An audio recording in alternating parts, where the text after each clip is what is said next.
Hey, in the immortal words of Judy Brown, happiness is a choice. We're happy you spend some time with us on a hump day.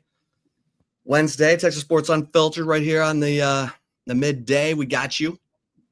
If you're watching us on the YouTube channel, please take note of our incredible sponsors who give them your love, give them your business. They make it possible for us to broadcast to you each and every weekday.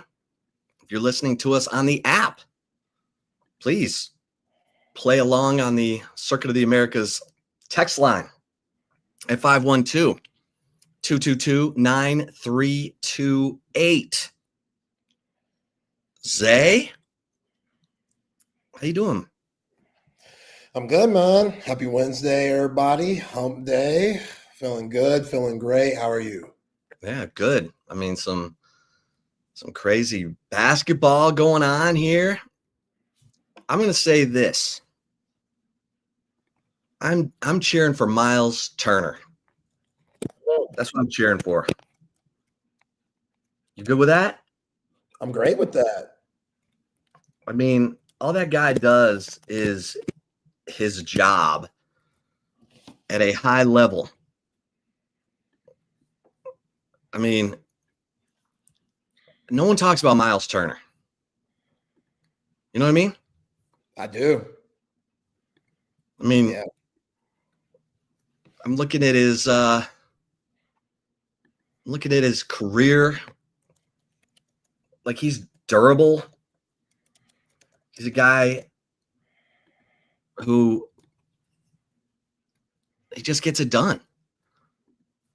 I mean, he's been in the league for 10 years. 10 years.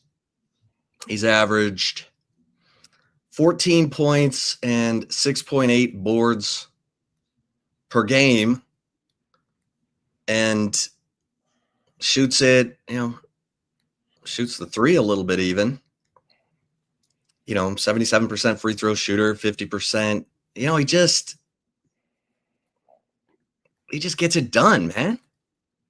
Yeah. I think how would you describe Miles Turner?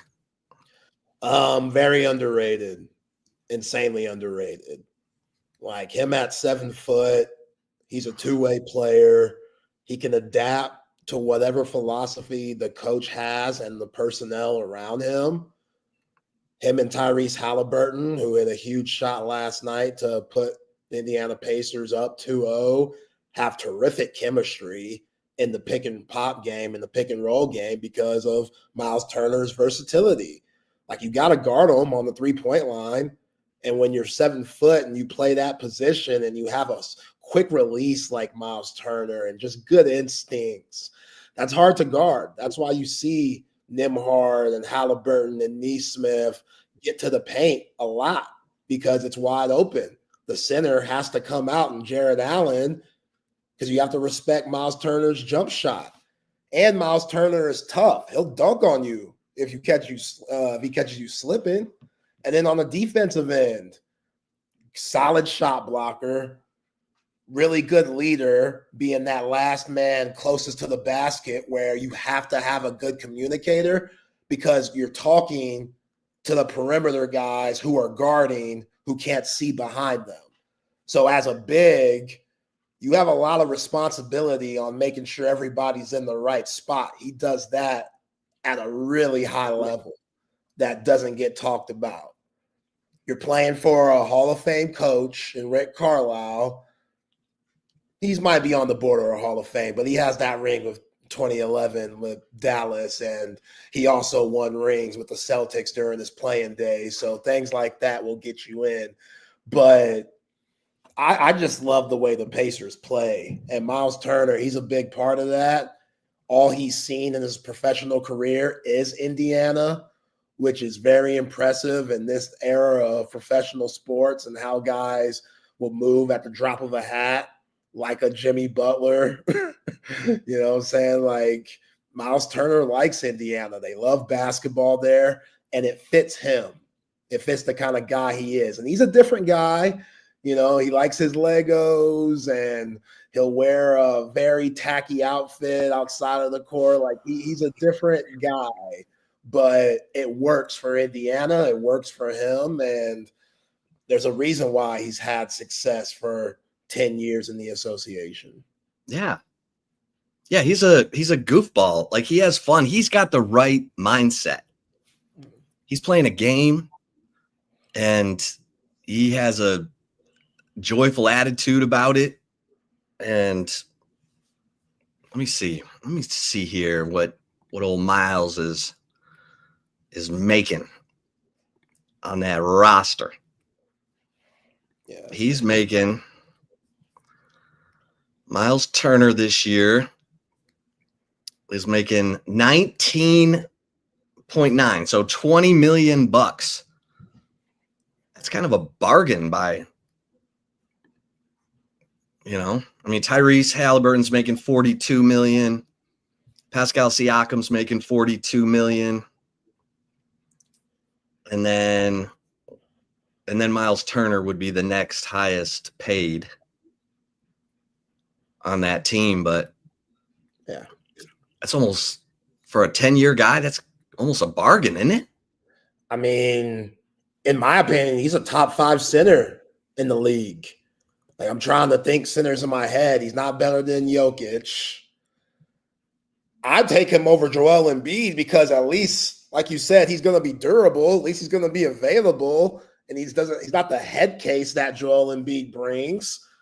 So I'll take a reliable Miles Turner over Embiid, even though if Embiid were healthy, we know he has more talent and more skill to him. But after that, I take him over Rudy Gobert just because I don't think Rudy Gobert does more defensively than Miles Turner does offensively. Like, Miles Turner's offensive game compared to Rudy Gobert, there isn't a comparison. And his defense is pretty damn good too. So, yeah, it's a steal what Indiana's getting right now. He's an unrestricted free agent after this season. Like, we're already getting comments like CB says the Lakers should want Miles Turner. They should. That's going to be interesting because he is an unrestricted free agent after this season, Miles Turner. Yeah, go get that bag, Miles. That bag. You know what I'm saying? But he's the kind of guy that would take less money to stay in Indiana because they are actually building something. Like, and he's been there so long. You know, I could see him having an Al Horford type of career where it might take a while, but you finally break through with that right team. And the Pacers are good. I think they need one more piece. I don't know what that could be. Pascal Siakam's solid, and you're playing a very wounded Cavaliers team. Let's just be frank here. Like, no Darius Garland last night, no DeAndre Hunter, no Evan Mobley. Darius Garland and Evan Mobley were both all-stars this year. So that's a huge setback, even though Donovan Mitchell tried to put on a Superman cape and pull through with 48 points. So injuries happened. Would they be doing this to a fully healthy Cavs team? Probably not. But they're still building something in Indiana where I don't know if he would leave if a team was offering him that bag and he'd realize, you know what, $10 million less to stay in Indiana, I'm good with that.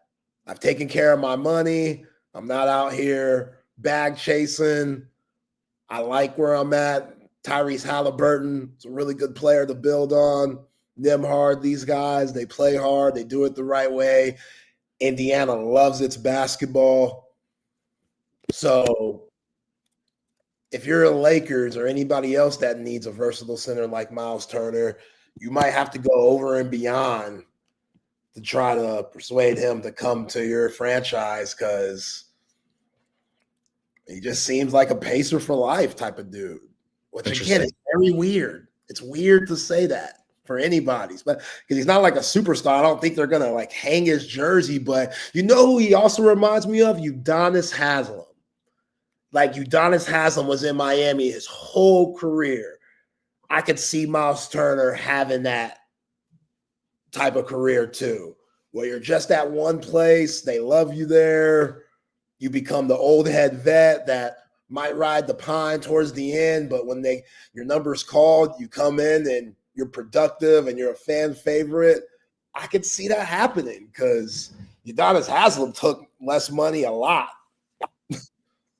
Like yeah, well, they were winning a lot.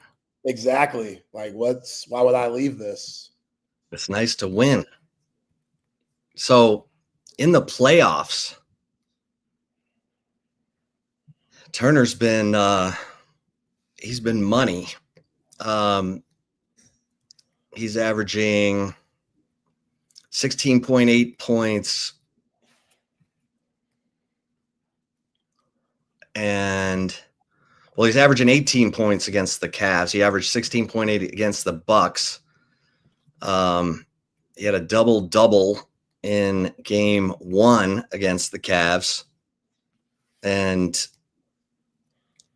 everyone's penciling the Pacers in because they won both games in Cleveland. What do you think? I mean, you picked the Pacers to win the series. Yeah. Because they're beat up? Yeah, mostly. I mean, Darius Garland, he's such a good point guard, even though he's a defensive liability, especially in the playoffs. His offensive volume is missed. Like, again, Donovan Mitchell was incredible last night. He was trying to will his team the best he could, and it just wasn't enough. And they got good role players too, but telling those role players for Cleveland to elevate their game isn't quite realistic. You know, Max Strus, he's a solid player, had a good night last night, but the game that he put on last night, you're not going to see that very often. He's the guy that he'll hit some big threes, he'll play some good defense, but asking him to get you 20-something points night in, night out, not very realistic. You know, Merle, someone like him, Jared Allen. Like, Jared Allen's a really good big. He's probably also in there in the top 5 bigs in the league, but he's not an offensive player. You can't give him the ball back to the basket and tell him to go get you a bucket. He has to rely on Donovan Mitchell and Darius Garland and the rest of those guys, Ty Jerome. He has to rely on those guys to involve him in the offense. So if you're Indiana, even if you go down like they did yesterday, there was zero panic from the Pacers. Double-digit deficit, they could care less. Tyrese Halliburton hurts his wrist a little bit, and he comes down the next play and knocks down a huge three, which you got to box out, Cleveland. You had the game won. You're up by 2 points. Tyrese Halliburton misses that free throw. Somehow the ball ricochets back to him. He brings it out, has a complete mismatch with Ty Jerome guarding him. Hits Ty Jerome with that step back, ball game right there. Then you see Tyrese Halliburton, who's about to get fined for doing the Sam Cassell big ball celebration, which, what are we fining him for? That's a dope celebration. We don't really know what that means. Like, if kids see that, I don't know. It's not that bad. Like, what's wrong with having big balls, man? That's a big ball shot. But they find folks for that celebration ship. I don't get it. I've seen Kobe do it. Sam Cassell, he's the originator. We were just talking about his alien-looking self the other day. He's the OG behind the big ball celebration because Sam was that dude. He used to hit shots like that on the reg. Rockets fans know. Timberwolves fans know. Sam was nice. He had big balls. Tyrese Halliburton, you deserve to celebrate like that, bro. A shot like that, you're down by 2, you shoot the 3. Yeah, man, let them hang. Let them hang. Carlisle for not calling the timeout or anything. That's just great coaching because you're in a panic mode. As a defender, You're scrambling, trying to find your man, and the matchup is the worst matchup possible. You would want Donovan Mitchell on a Tyrese Halliburton. You would want Max Strus on a Tyrese Halliburton. Unfortunately, you got Ty Jerome guarding Tyrese. He knew exactly what he was going to do. I'm going to get to my spot. I'm a really good shooter, top of the key, place to be, step back, big ball celebration later. Pacers going up 2-0, back to Indianapolis. It's tough, man. Basketball, tough game. CB says, how the hell did Shaka only win 11 games with Jared Allen? I'll tell you, Tevin Mack.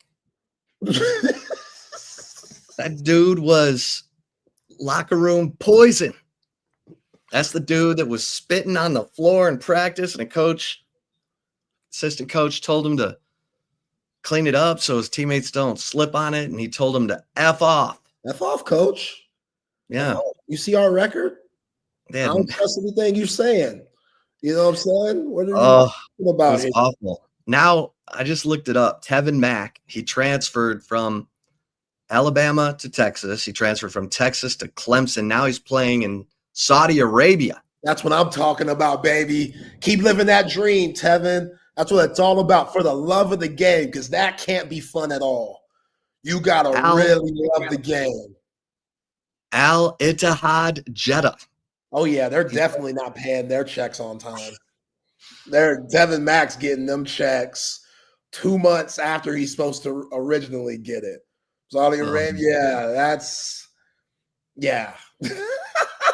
I respect that. That's the true love of the game. If you're playing all the way over there, because the NBA, you have zero aspirations for making the NBA. They do not want you. They're not even looking your way. So how do I keep this basketball thing going? Because he was all right.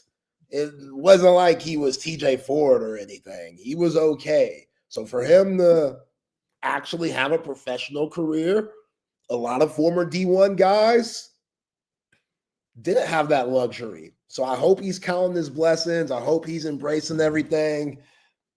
I hope his attitude is better, because that attitude problem, him spitting on the court and stuff, even though I joke and kid about it, those type of things linger with you. Like, you're going to get a reputation that you might not want, that you might think at the time, oh, this isn't going to come back to haunt me. Okay, Tevin Mack. Now you in Saudi Arabia. You ain't like, there's other places you could be overseas. Saudi Arabia, that's tough hoops right there. That's some grimy hoop. So, like, if you miss your free throws in Saudi Arabia, you might not be found again. If the prince is, counting on those free throws, that's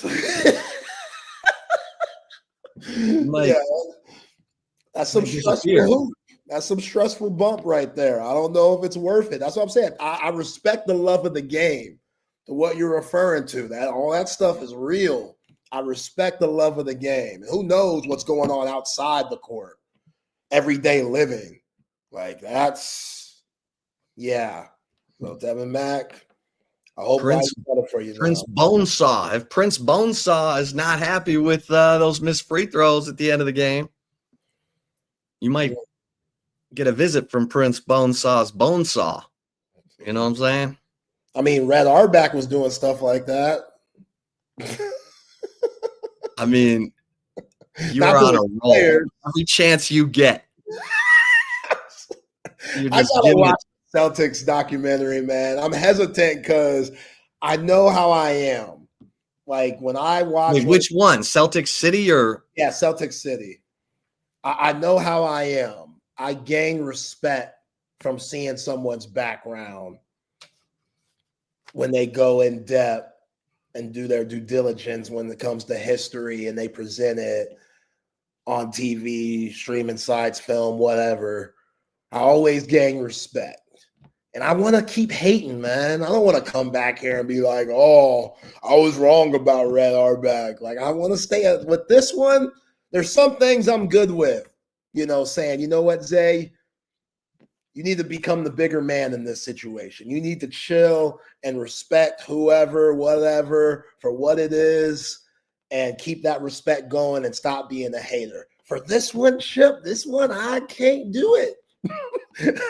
I can't do it. I'm going to have blinders on. Like, yo, they're trying to hide. I know it's a Bill Simmons type thing. He couldn't be more of a Boston homer. So that's clearly they're going to make our back look like the GOAT.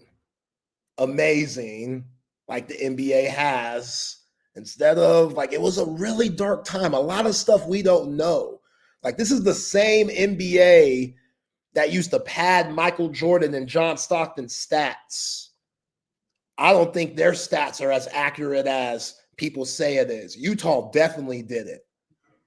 I have a little harder time believing the Jordan situation just because Jordan was so cold. But the Stockton assist and steal stats that are just completely wiping out everyone else, and whoever's second doesn't even come close. This is that same NBA. That was just the 90s.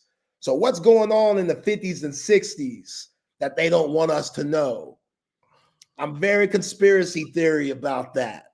And I want to stay that way. But I don't want to be informed. I like my little conspiracy world I live in. I don't want to be informed. I don't want all the information. I just want to. Why you got to make it negative? What? Why you got to make it like that?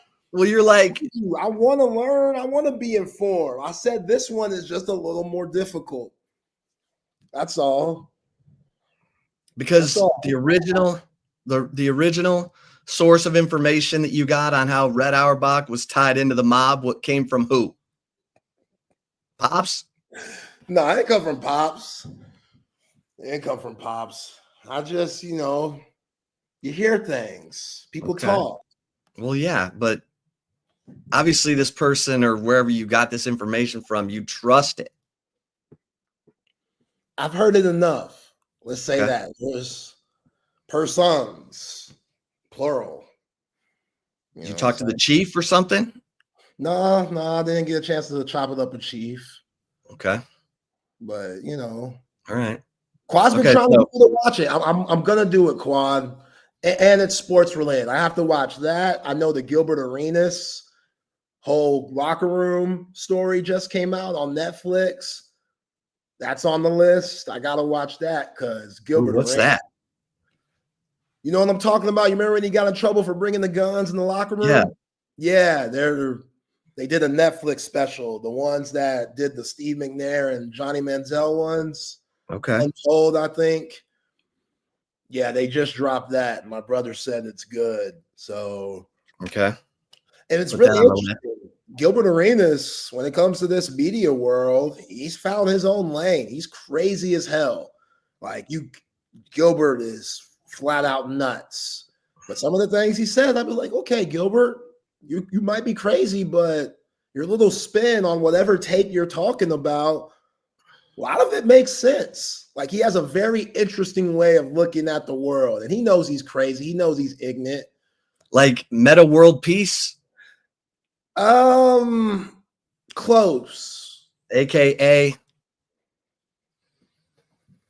the Malice at the Palace, Ron Artest. Close. They're definitely cut from the same tree. Okay. Ron Artest is a different man, though. Shout out to Ron. I'll never change my profile picture on Twitter/X. It'll always be Ron Artest. Always. Why?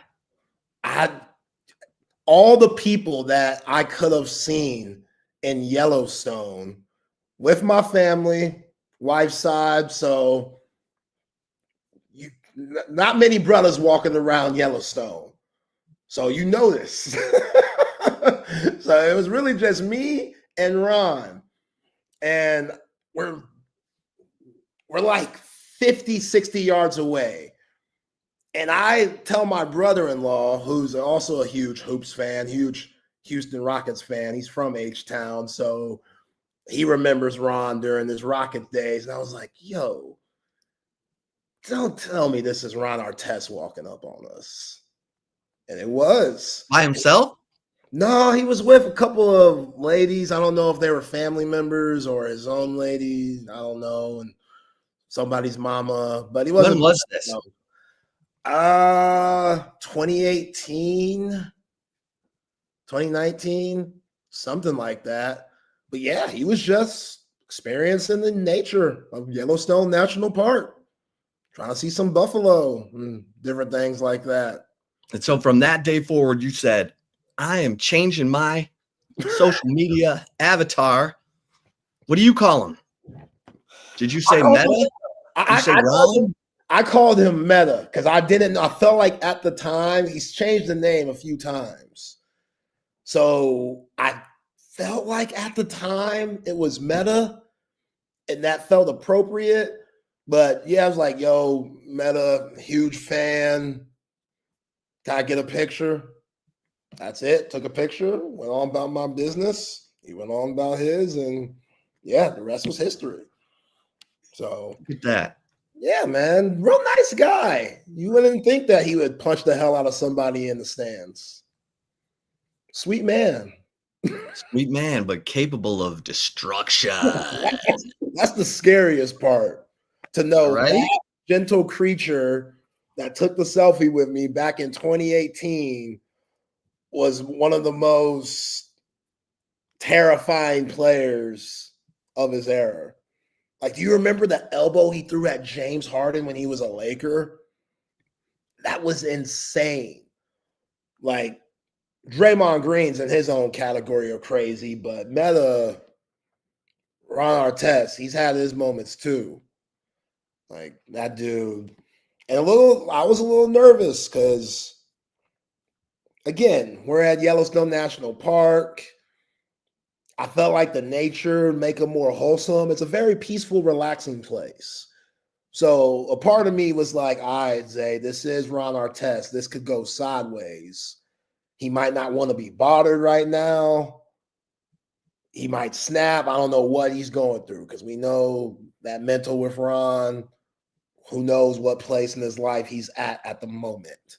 So that was a part of me thinking that, but also everything I just said, just the atmosphere of Yellowstone and the vibe that he had and stuff. And he knew we were the only brothers there in Montana at the time. Like his bride was like, oh. When he saw me, he was like, oh, okay. And you're a basketball fan? Cool. Like, you know. So it was nice. That's crazy. Oh, it was nuts. Did he punch the wrong guy? Huh? I think he did punch the wrong guy in the stands. The one who actually threw the drink on him. He didn't punch him. He punched someone else. Ugh. I don't know. Man, Steven Jackson was looking for blood. He was looking for action. Yeah. Oh, yeah. You know, I saw, him and Matt Barnes, they do their Smoking Chronic podcast, and they had Reggie Miller on. And Reggie Miller was crying like the whole time. Like, it was deep. What do you mean? Reggie was emotional. Oh. I've never seen Reggie like that. What were they talking to him about? So Steven Jackson apologized for the malice at the palace because Reggie was in his last year, I want to say, and he was hurt at the time. So if you go back and watch Reggie, he's trying to play peacemaker in this situation. Like, he's trying to make sure these guys, it doesn't escalate like what happened, but Reggie can only do so much. He was only $180 at 6'7". Like, Reggie wasn't the strongest brother. So you're Ron Artest, Jermaine O'Neal, Steven Jackson, you ain't going to get in those guys' way when they see rage. But Steven Jackson was apologizing to Reggie, and Reggie was tearing up and breaking down. I was like, wow, this is a different side of Reggie. And then he started talking about Cheryl Miller, his sister, and he started breaking down then. Like, just how cold she was. And I think it just him realizing how well women's basketball is doing right now, and like kind of wishing that it was that way for his sister, who never really got a chance to play professionally here in America because the WNBA hasn't been around like 97, I want to say was the first year. And Cheryl Miller, I don't think she was playing anymore. So like a lot was getting to Reggie then. It was deep, man. It was deep. So CB says Jermaine O'Neal's career took the biggest hit of any guy involved in the malice at the Palace. I'm trying to think of what happened to O'Neal's career after that. Me too. Yeah. CB, feel free to elaborate. Of course, I mean, Jermaine O'Neal, we saw a lot of him in Austin when his daughter, Asia O'Neal, was starring for the national champions Texas volleyball team. That's right. In fact, I say her absence from the team last year was tough. It's part of the reason the Longhorns, I mean, the standard is the Final Four every year. It's ridiculous. But her presence was missed. Let's put it that way. She was a rock solid middle blocker, tough, great leader. Oh, she definitely got her pops ups, that's for sure. Yeah. Like she used to bounce off that floor with ease. Like tremendous athlete, and open heart surgery while she was at Texas,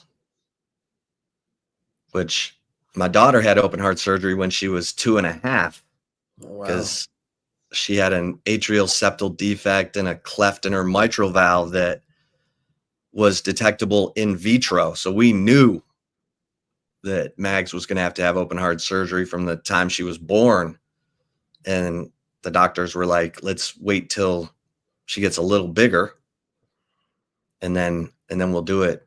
Asia O'Neal had open heart surgery while she was at Texas, came back and won, helped lead her team to a national championship. So I have a soft spot in my heart for Jermaine O'Neal because it was always fun to see him at the games and, cheering on his girl. I remember him crying in the stands because he was so proud of her. When they won it. Yeah, man. Yeah, I remember that. Yeah. I'm trying to think. Did he win a ring anywhere? Nope.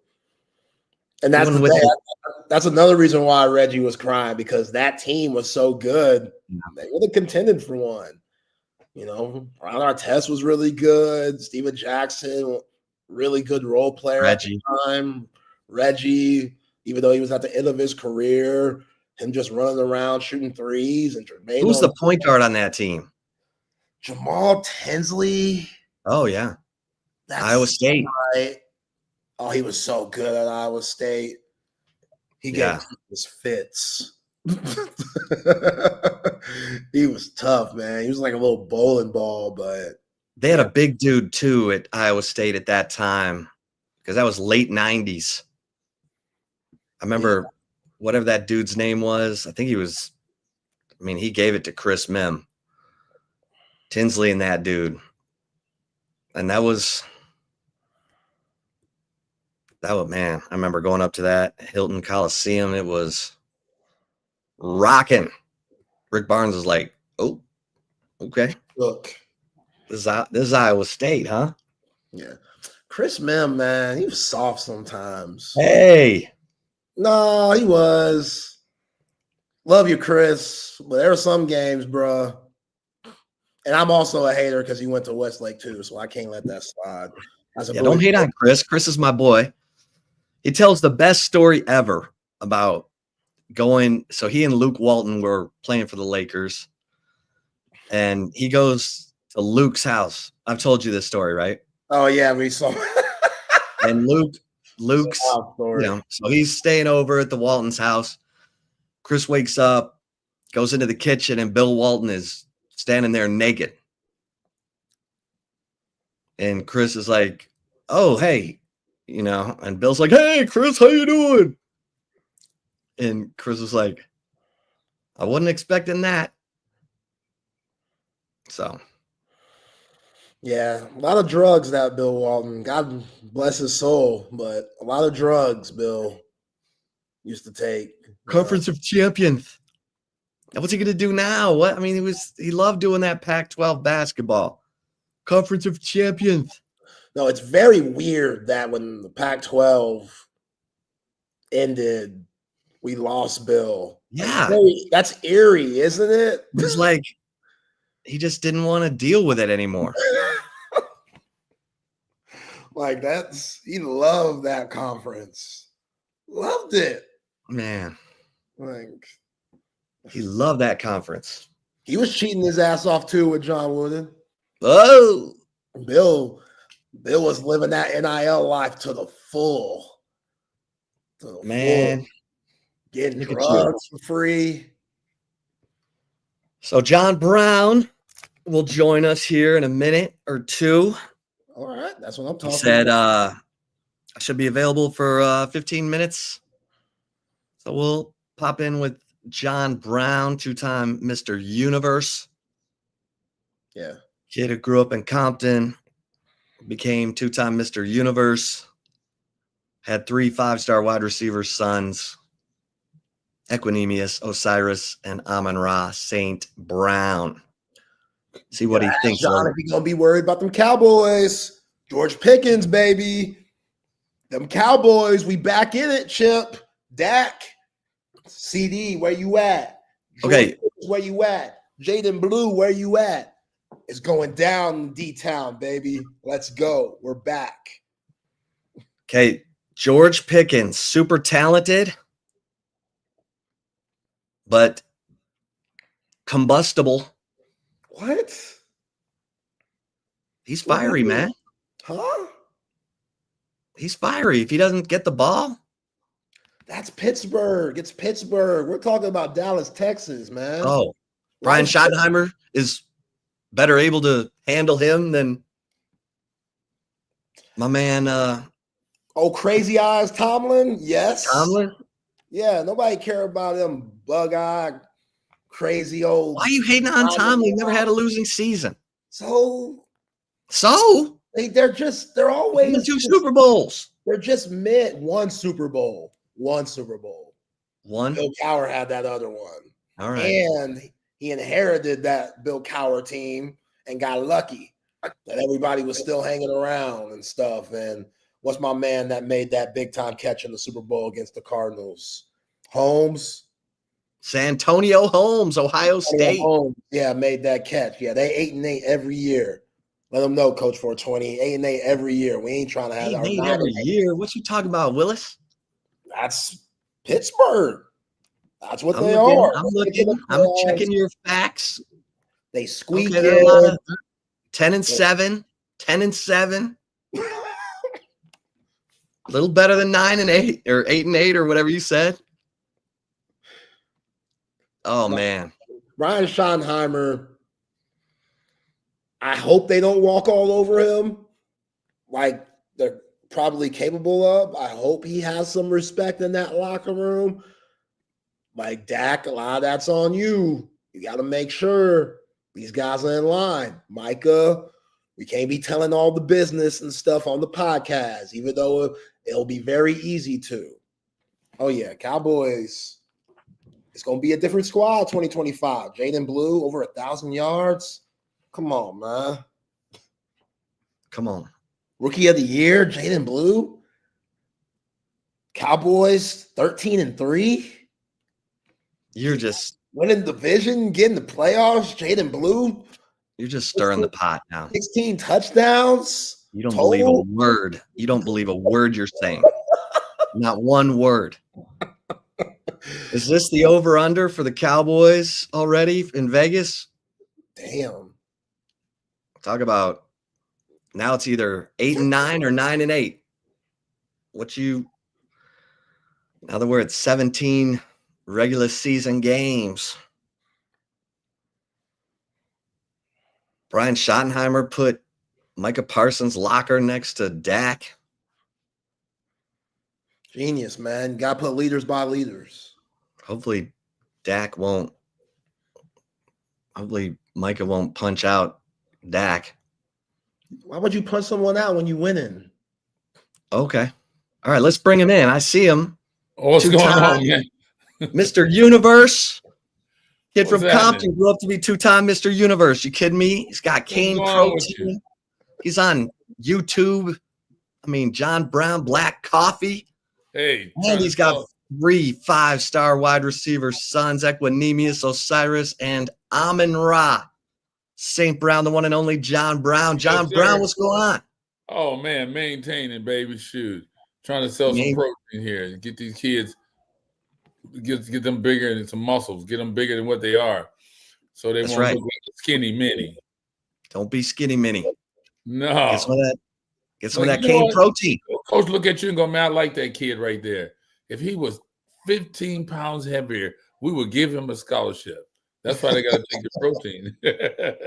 What's going on, Zay? What's up, John? Good to have you on again, man. Waiting on the season to start. Me too. Oh, yeah, man. There he is. There he is. I keep him right behind me, Got my back. Let's go. So we figured we would, want to get your temperature on the NFL draft. How you think the Lions are doing? New offensive coordinator, new defensive coordinator. I think they're going to be good. I think the players play. Players make the team. You need a good offensive coordinator, good system, a good coach, good, front office and all that. But I believe they have enough to plug and play. I don't think it's going to be that much of a drop-off, to be honest with you. So I think they'll still be okay. Yeah. So I'm talking about you like if you got the players, right. How can you mess that up? Right. Very difficult. They brought in some defensive help. Yeah. I'm excited to see the kid from Egypt. Yeah. He's really motivated, plays with his heart. So I'm really excited. I wouldn't be surprised if he turned into some really good player. The DN. Yeah. Yeah, from Boise State. Yeah. I don't know why. I got a good feeling about him. Well, they need help. I mean, they need help. Hutch can't do it by himself. Can't do it by himself. If they can stay healthy, I tell you, they got a good chance. Yeah, that was the problem last year, John. I mean, it kind of started with Aiden Hutchinson, especially on the defensive end, and then guys just started dropping like flies. And I remember talking to you one time, and you were wondering what's going on with the training and, the guys who are in charge of. There's something going on. I can't put my finger on it, obviously, because I'm not there. But if I had to take a stab at it, I would look towards nutrition, vitamins, and things like that. Because, look, I went to Detroit. I've been to Chicago. All these areas are very – sorry for the noise, man. My granddaughter's here. Hold on a second. Hold on. Papa. Yeah. I love it. Hey, cut that out. Yeah, so the guy from Egypt is Ahmed Hassanin. Hassanin, that's him. Hassanin. So I can tell you this: during the cold winter months, I guarantee you that most of these guys, come on, look, we have a special guest. I can really show you. Hey, what's going on? Good. How are you? Good. You got. Where are you, John? Are you at home or are you visiting? At home, yeah. Okay. Yeah, I had to give him some lessons. Does he know what he's doing? I got to give him some lessons. I feel good. Yeah. Chop suey. Love it. When they were kids, I used to say chop suey. If I said that means you got to take my shoes off and massage my toes. What? Yes. So when they come in the room, chop suey. Papa, I don't want to do it. Chop suey. Man, you had them trained. But in the Get winter back in here. I want to ask him about chop suey. Nime. Oh man. So I guarantee you, most of those teams, 90% of them are vitamin D deficient during the winter months. I guarantee it. It has to be. There's no sun. So it's just logical. So I would really look into sleep. It has something to do with nutrition, sleep, and not just nutrition, but like vitamins. There's something going on, But if you look in all those areas, you'll start finding it. And I think Dan Campbell, those guys are smart enough to start looking there. They got to start looking at that. I hate to say it on your show because other teams would hear and they may start looking too. Interesting. All they gotta do is test them, and you'll see it. I know Amara had a test and he was deficient in vitamin D. I told you, that's normal. There's no sun. But they don't think of this stuff. They got to think of this stuff. By the way, is Equanimeous still with the Saints? No, he's looking for a new team right now. He has hopefully he make that selection real soon here. Okay. Where would you like to see him go? 1 second. Come here. That's the whistle I've been using for a long time. I blow that whistle, they know what's going on. I got signals. I take my hat off, they know what that means. He had a question for you. Yeah. Okay, so Equanimeous, this chop suey call. Uh-huh. When you were a kid, if John said chop suey, what did that mean? Man, it meant I had to rub his toes, but I stopped when I was like 5. No. You got to do that to you like 8, you're 10, 20, 15. And guess what my dog's going to be doing? Rubbing my toes. Chop suey. Parenting right there. Oh, my God. You got to have a code word. Chop suey, and they just start pulling them suckers. Who's ever near me. We didn't know any better. I love it. You got to tell your kids, it's too late now. Chop suey. Chop suey. And then when they're young, they don't know any better. And they do it. It's like, oh, it's so wonderful. Right. Getting my toes massaged, pulled on. Yank them toes. Man, I've seen my dad's feet. Ain't no way I was I don't care what age I was. I'll take the whooping, John. No, but when you were young, you would have done it. You wouldn't know. I'll take the whooping. I'll take it. Get the blood. Which it don't matter. I'll suffer that consequence. That's not a good trade. Obviously, Equanimeous got it the worst. Oh, you got me. Did Osiris say? He goes, he saw his dad's toes. I'm sorry. Oh, shoot. I got mangled tree branches. Oh, man. But when the kids are young, look, for the audience, when your kids are young, they don't know any better. So, there you go. So they just start massaging the toe. Sometimes I have 2 of them, one on the left, one on the right. And it's feeling good. I'm about to fall asleep. I'm laying there. No, sir. Oh, my God. Give me the whooping now. Let's just get it over with. My kids. Tears in my eyes. But anyway, that's hilarious. They got to look in that area in terms of it's not just training. You can't say it's the trainers. You can't say it's the nutritionist. It's everything encompassed. But they got to. If it was me, I would say, okay, first thing I'm going to do is look at sleep. I'm glad that David Shaw is there because I don't know if he remembers when they were at Stanford, they had a sleep band that the players played with. If I remember correctly, there were some rules like if you're on the football team, you can't start a class.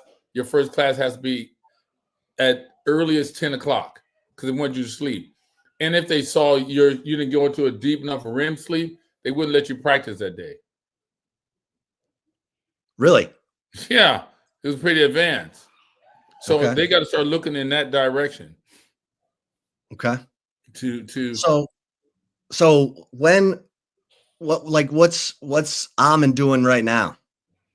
He's in Detroit, Just hanging out. Do they have OTAs or? Oh, I'm at the Pistons game. He was at the Pistons playoff game. Yeah. They're out there doing whatever. You'd ask him what team I like to see Equanimeous is on. I like him on any team. I like Chargers. I like the Kansas City Chiefs, and I like Raiders because they need some help. I just wanted him to go to a team that's going to give him an opportunity, not go, well, because you was a 6th-round pick, we're not going to play you. That's completely stupid. You got to play. Look, like Nick Saban told me, he goes, I play everybody, freshmen, because I asked him a question. If my son went there, would you play him as a freshman? Nick Saban said, you know what? I play everybody that's in a uniform because if I don't, how would I know if they're good or not? How would I know? And he's right. So I thought, you know what? This makes sense what this guy is saying. That's what the team's got to do. But it seems like to me in the NFL, if they play who they pay, you know. But if there's another guy, if there's another guy better, you got to give him a chance. Don't you want to win? So I just want a team that's just give him a fair shot. That's all we want, you know. Yeah. And you can't ask for more than that. If a team gives you a fair shot, you can't ask for more than that. You know, that's a blessing. Yeah. What's Osiris doing? Cyrus is studying to take his Series 7 license to be a financial advisor. Here we go. Yeah. Here we go. Stanford, baby. Yeah, Stanford grad. Those guys think different. Yeah, man. Don't know what it is about those guys. They're all a little different, every one of them. Jerry Yang. Man, started Google out of Stanford. All right? Oh, yeah. Oh, I didn't know that. Yeah. Huh. Let me give him a call. We give that boy a call. Yeah, man. Well, what? So, I'm just waiting on the season to start, man. Should be the North is going to be interesting this year. The NFC North, a lot of good teams. You know, I mean, Vikings are still going to be good. Green Bay is always good, and I think Chicago is going to be better than what they were. You know. Yeah. So it should be interesting. The Lions drafted a couple of offensive linemen. Yeah, well, they're smart because you got to protect the quarterback, right? If you have no protection, how good can you play, really? Yeah. Right. If you have a lot of protection, it's like 7-on-7. There's nobody rushing you, so you got to have offensive line. And the Lions have Texas's former running backs coach, Tashard Choice. Is he good? He's good. Really good. I mean, at the end of the day, look how good our 2 running backs are. Well, he recruited Jahmyr Gibbs to Georgia Tech. Oh, he did? Tashard Choice was the one who recruited him to Georgia. He has a good eye. Because that guy, he has a good eye for talent. Yeah. Because those guys are very, very unbelievable. They're phenomenal, those 2 running backs. Montgomery and Jahmyr. Unbelievable. Yeah. Yeah, they're both back. That's good. That's really good. So we're just trying to, hang in there. And I just hope they listen to what I'm saying to them. Somebody has to study this thing. And because it's a mathematical equation. You got to figure it out. You know, like look at the basketball. They're doing load management. People don't like it, but they realize, hey, man, after playing, I don't know if it's 82 games, whatever they play, the body starts breaking down. So you got to manage that. Same thing in football. You got to manage these guys. So that means looking at sleep, food, training, everything encompassed. You have to look at that. You need one person that specializes that and just do it. How difficult is it to do a freaking blood test and see who's deficient in what? It's very simple. Today it's not like 1803 or something. We can figure everything out real fast. So they have to do that. Even if they're dehydrated, they need to know immediately. Well, what else you got cooking? What, caneprotein.com and John Brown. I have man, that's about it right now. I'm just trying to see what else I got going. I guess so that's Equinemius's daughter? That's his daughter, yeah. How many grandkids you got? Just one. Okay. Wish I had more, but just the one. Yeah. Try to spoil her to rock. Not like you putting pressure on them. Wish I had more. Well, I don't know if Armand is gonna be next or Osiris, but but I want them to be married first. I don't want to know. I prefer the marriage to have the stability, Makes sense. The kids need mom and dad. Yeah. You don't have mom and dad, it's hard to raise them right, Oh yeah. Man, I was cracking. I I love the stay-at-home moms. I Well, love those stay-at-home moms because they really pour everything into those kids. like Miriam, Yeah. Mhm. come on. Yeah. Man, I cracked up on that Netflix special. Brooklyn was like, man, he was so hard on me. He was so tough. She said that, huh? She was like, he's putting me through the ringer, She said making that. sure I was good enough for his son. Her mom. And now she No, passed the test. Yeah, she's unbelievable. Yeah, I mean, he's a smart kid. He should never let that go. And I think he's smart enough to know that, you know. Yeah. Great girl, great family. And I heard, I guess, through another friend of mine that his son got married. But I go, well, you guys hang out with the parents? You go, no, we don't get along. I go, whoa, I never thought of that. Because I get along with her parents. Not that he almost married, but I'm sure he's going to marry her someday. And I'm like, wow, how blessed are we that everybody gets along? I didn't realize that, you know? Yeah. Yeah. Is Osiris married? No. Okay. Right. None of them married. None of So them. I think Equanimous was probably the first one to fall. Okay. Yeah. He's getting older. You know, when you get older, you start, you know, thinking about your life and okay, what I'm going to do. It's time. Settle down. You know. Yeah. Hey, John, I don't know how much you paid attention to it, but Shadur Sanders, he went real late. I knew you were going to say that. God damn it. Just want to hear your thoughts, man. That's why you come on the show. We love your thoughts. Give me a minute here. Let me gather my thoughts here. This is very sensitive. I understand what Deion, his dad, was saying and what his dad wanted. I think he should have been more measured in his speech. He shouldn't have said so many things. I would have been a little more reserved in certain things you say, certain things you don't say. You know, you just got to be careful, especially as an African American. You know, that thing is still out there. You don't get food now. So it's getting better, but it's still live and kicking. So you can't say certain things. Shadur, I think he's a good quarterback. I think he'll be okay. I think he'll pass the test. I think he'll rise to the occasion. But himself, even I'm from the hood. And all that, this and that's a little too much for me. Shit, I'm from the hood now. and so if it's a little too much for me, it's like, oh man, I'm a homeboy. You understand what I'm saying? I wasn't born with in my mouth. So I understand why they did what they did, like legendary. It's like they're trying to promote a brand, which is smart. I mean, because now everybody in the world knows what legendary is and who they associate that with. That's great, fantastic marketing. I understand that, but you got to be a little more subtle in what you do. So I think I think the locker room is a very special place. And the locker room, you don't want to lose that or lose control because one bad apple could ruin a whole bunch. It'd be a goddamn mutiny. If you got one guy saying, I don't like this team or this and that, this bull crap, it can ruin everything. Not saying he's going to do that, but when you talk so much, owners don't know what you're going to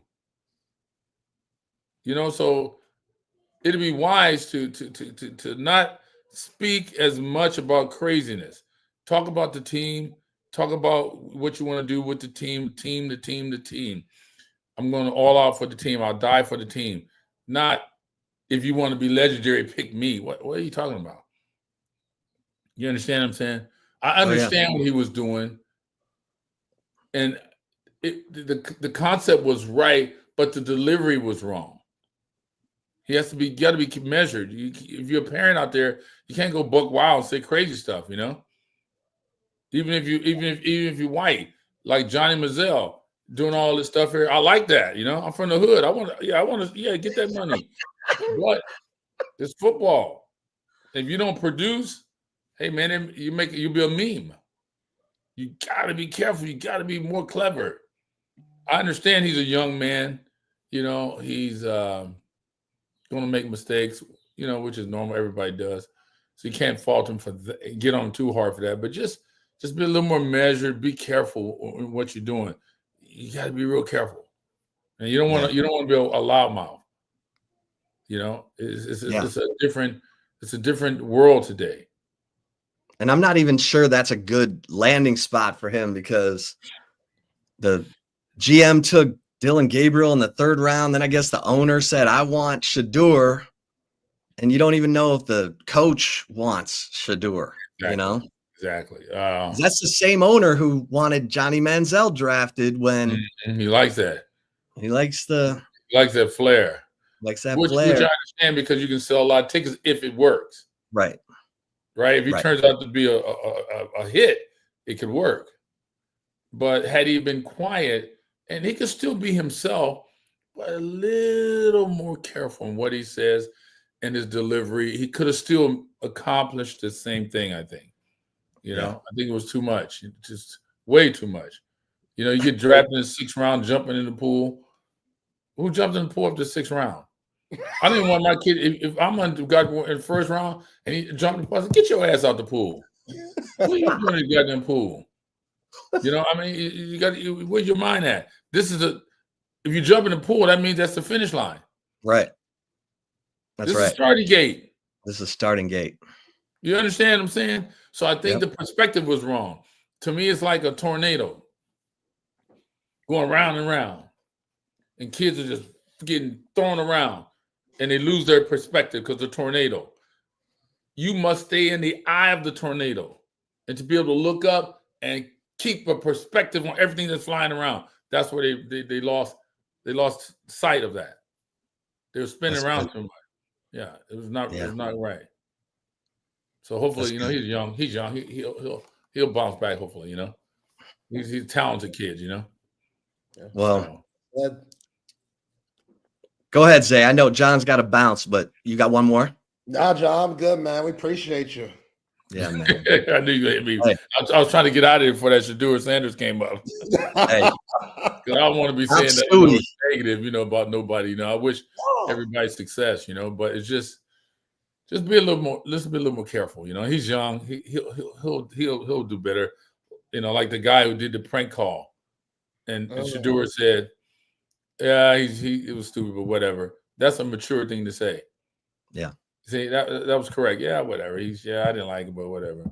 That's how you should handle things. So it goes to show you he has some maturity there. And he'll get better as he gets older, He gets better. But again, if everybody's out there trying to find out how to get in contact with me, they can go to Cane Protein and they can find me there. Cane Protein. I have the Black Coffee Podcast. I'm revamping it. I may change the name. Got more professional guys around me, so it's going to be bigger and better. So people just hold on, and until I do it, if you want to hear from me, just look at the old ones. Shit, look at the old clippings. They still got to do that. Hey, ain't nothing wrong with old. Listen, to make good soup, you need an old pot. So ain't nothing wrong with old school stuff. Hey, that wisdom is worth hearing over and over again. I'm just saying. Yeah. JB, stay in the eye. Hey, stay in the eye of the tornado. Don't get crazy. Stay in the eye. Yeah, these guys are they're getting flipped around. I've seen it a lot. I'm like, oh man. So I think I'm gonna be speaking at there's a panel. I just got a call at the rookie symposium. Yeah, exactly. So I'll be speaking there. Nice. Give them some of that black coffee. That's coming up, isn't it? Yeah, it's coming up next week. Let's go. Let's go, baby. Well, all right, doggy. Well, then we'll call you after that. Don't be a stranger. Unless you want to come on and rehearse your speech beforehand, we're here for you. Just let me know. I mean, I'm here. My speech is my life, so I never forget. It's what I lived and what I believe and what I saw. I'm just telling the truth. Yep. They got two choices: listen to me or listen to them. And if I was them, I'll listen to me. Period. All right, dog. That's why we love you, JB. All right, dog. Hey, chop suey, baby. Chop suey. Chop suey. The best. That's the best. All right, we'll talk soon. There he goes. Oh my God. Yo. Chop suey. Equanimous jumps on and says, that lasted till I was 5. And then John's like, no, it was like you were 8, 10. Oh my God. Yeah, that's a different kind of parenting right there, making the kids rub your feet. I don't know. I love it. Hey, it worked. Hey, man. Those kids are talented. Yeah. Okay, so we're gonna have Rick Vasquez, one of the founders of the Pancake Factory, All right. gonna jump on with us here in a few minutes as we look back. He also, he owns surlyhorns.com and started the Texas NIL initiatives with the Burnt Ends program, where the Texas tight ends were getting $10,000 each starting in 2021. And then in December of 2021, he and Rob Blair and a few others under the name Horns with Heart announced the Pancake Factory December 6th, 2021, 9 days before signing day. And Texas ended up with 5 offensive linemen signing after the Pancake Factory announcement. So we'll get Rick Vasquez's perspective. Now it seems like such a distant memory, but that was divine timing. So we'll get Rick to tell us about it.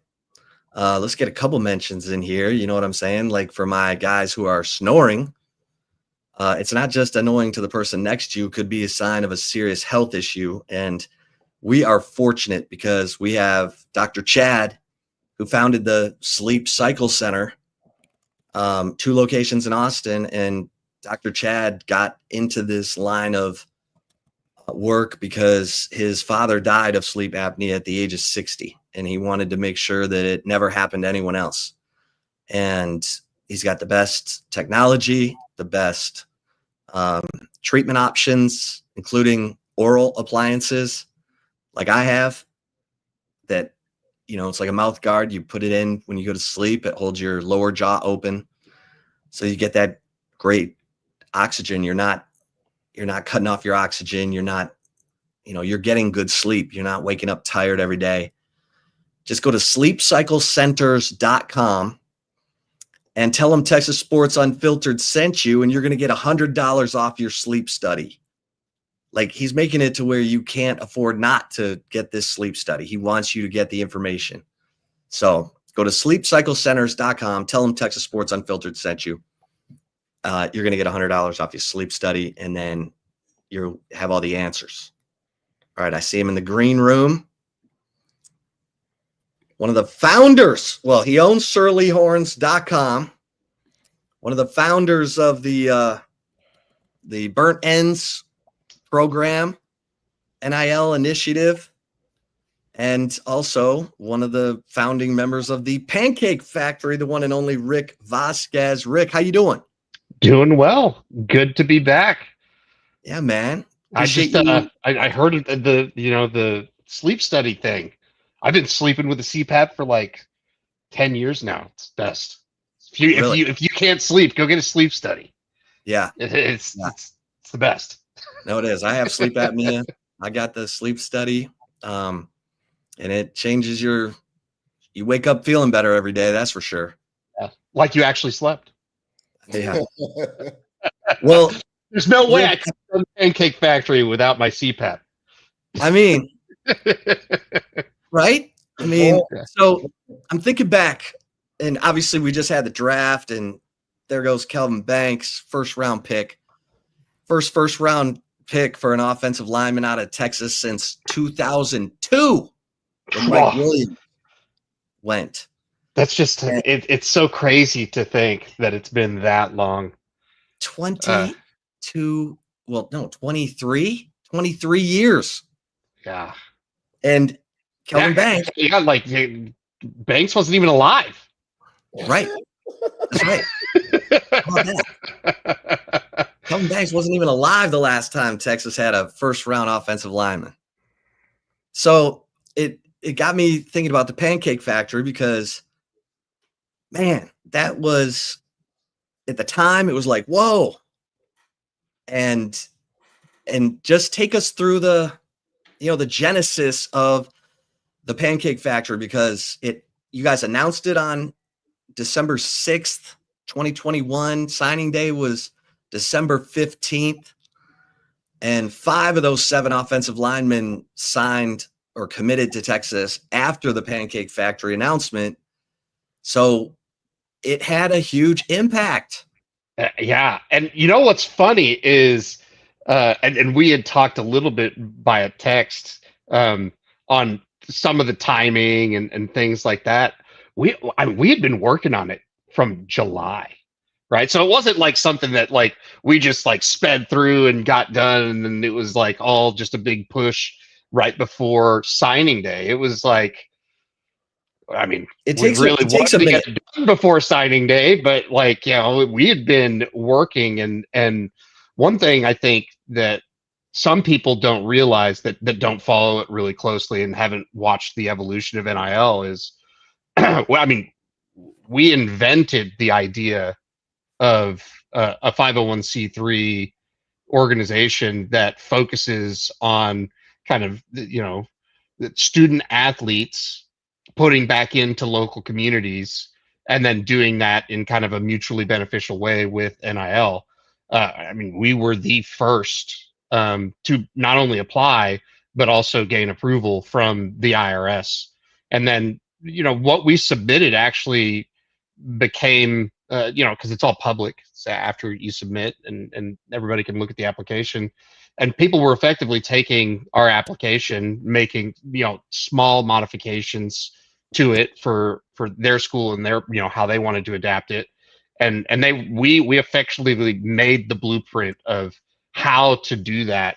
And then, of course, after that, you saw plenty of collectives pop up that were doing the nonprofit type thing. But we were the first, right? And we had been working on it.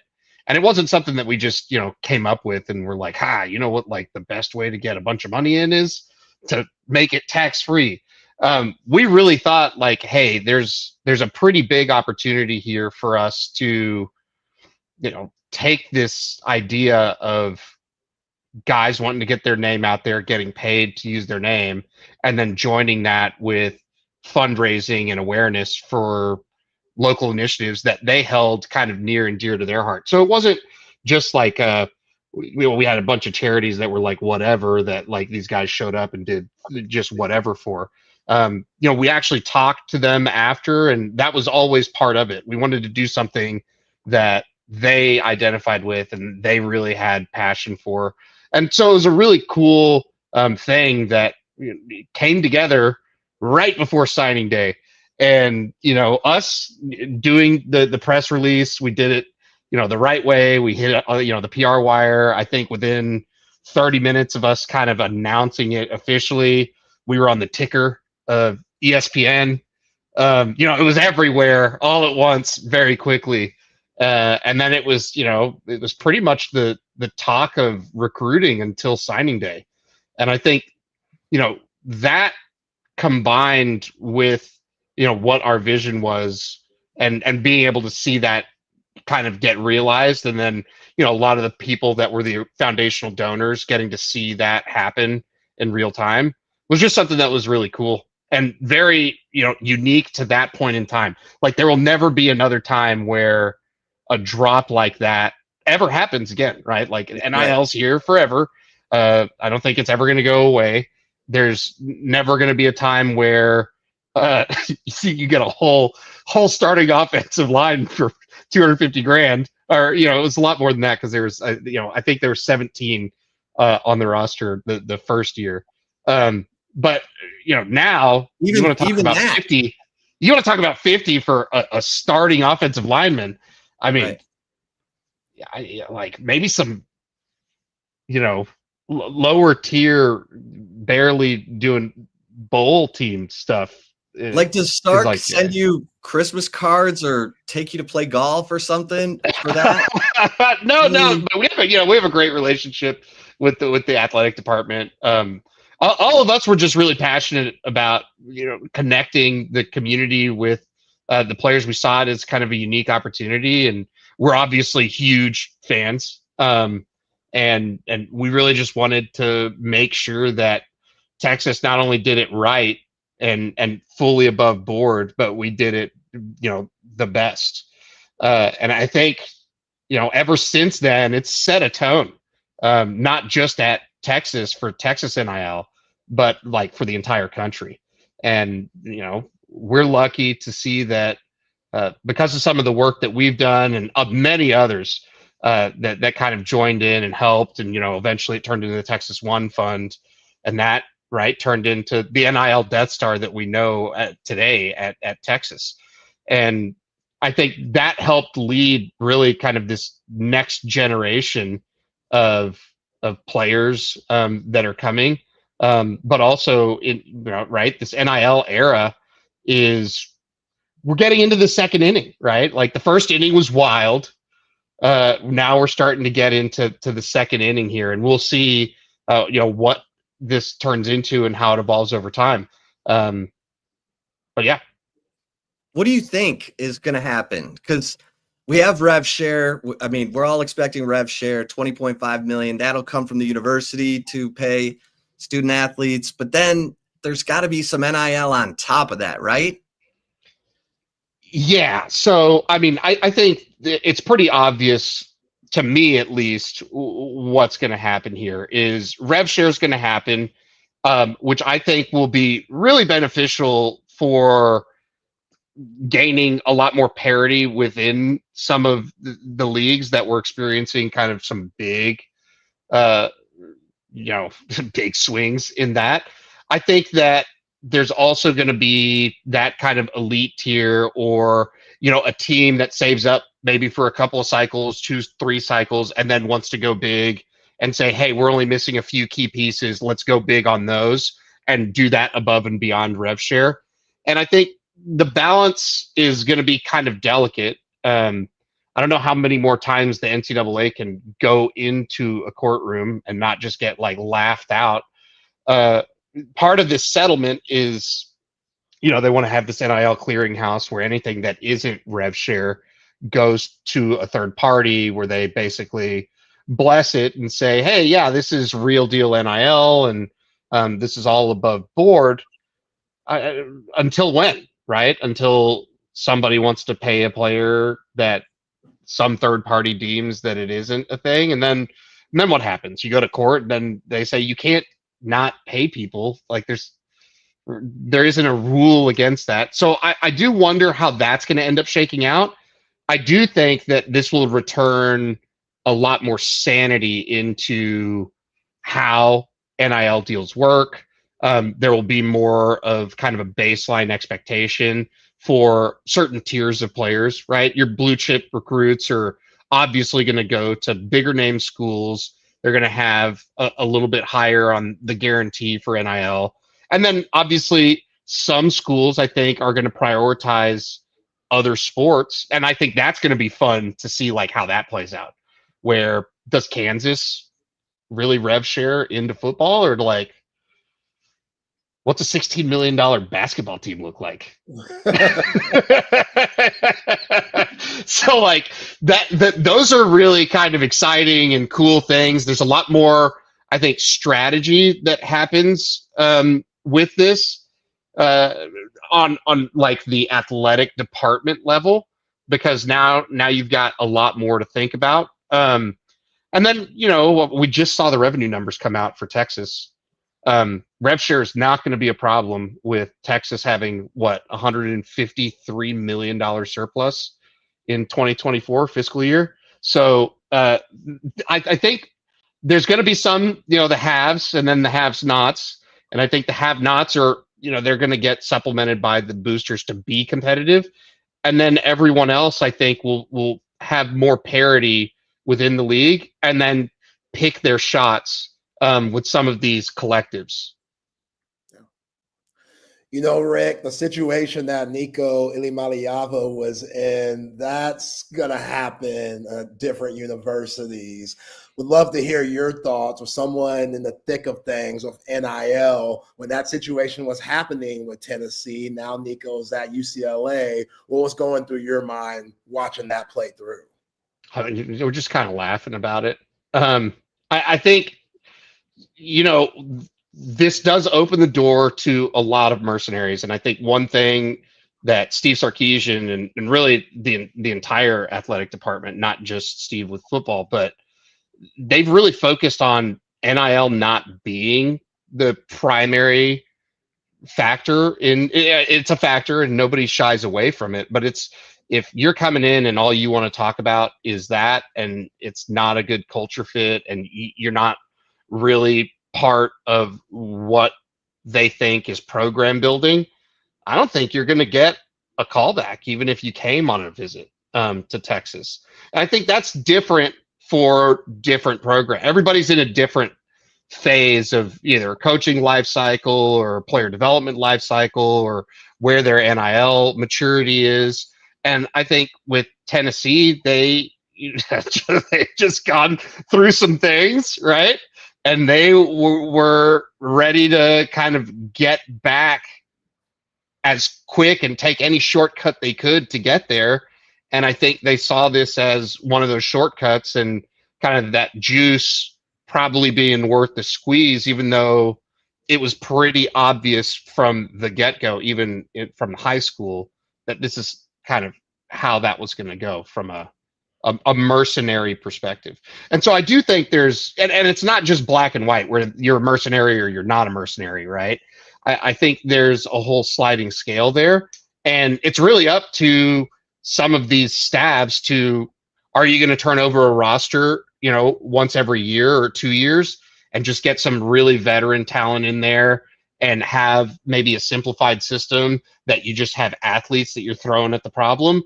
Or are you having a more complex system where you want 2 or 3 year guys that maybe they come out of a lower tier program, have proven themselves as a worthy second string or starter, potential starter that's going to be there for 2 or 3 years, and you further develop that talent. So there's a lot that really goes in, and it goes hand in hand with the transfer portal, right? I think that part of the whole NIL mess and, you know, what happened with Nico was, well, now people can just say, like, I'm just going to leave.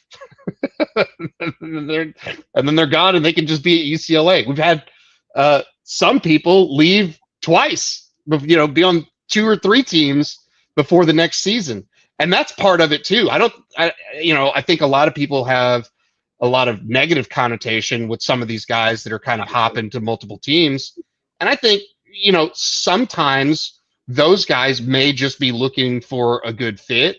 I think a lot of them get the stigma of, like, they're just chasing a bag. I don't think that a lot of these guys are just purely chasing a bag. I think there is a component of fit there.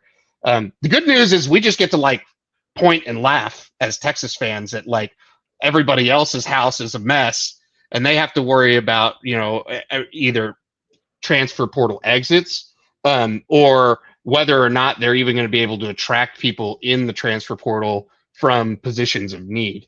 And we're really lucky at Texas this cycle that has just been a non-issue. It's been fantastic. Yeah. Well, there's been Kurt Cignetti, the Indiana football coach, said he thinks the top end of salary or, you know, NIL funded rosters will be 35 to 40 million. And he mentioned, you know, Texas, Oregon, Ohio State, even Texas Tech, as being in that neighborhood. You know, I talked to some sources who said, man, Texas does a good job of not overpaying for players.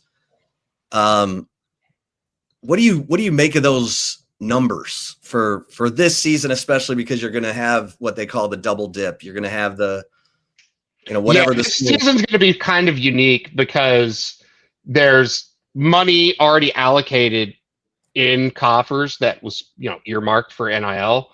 And that you're not going to give that back, right? You're just going to either keep it and pay it out further over time, and then you have rev share opportunities.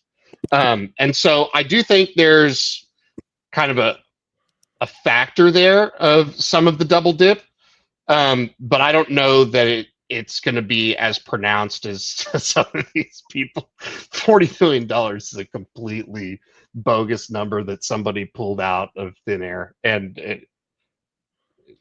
that's not a real number. So I do think that it's obviously north of 20, and could definitely be pushing into 30.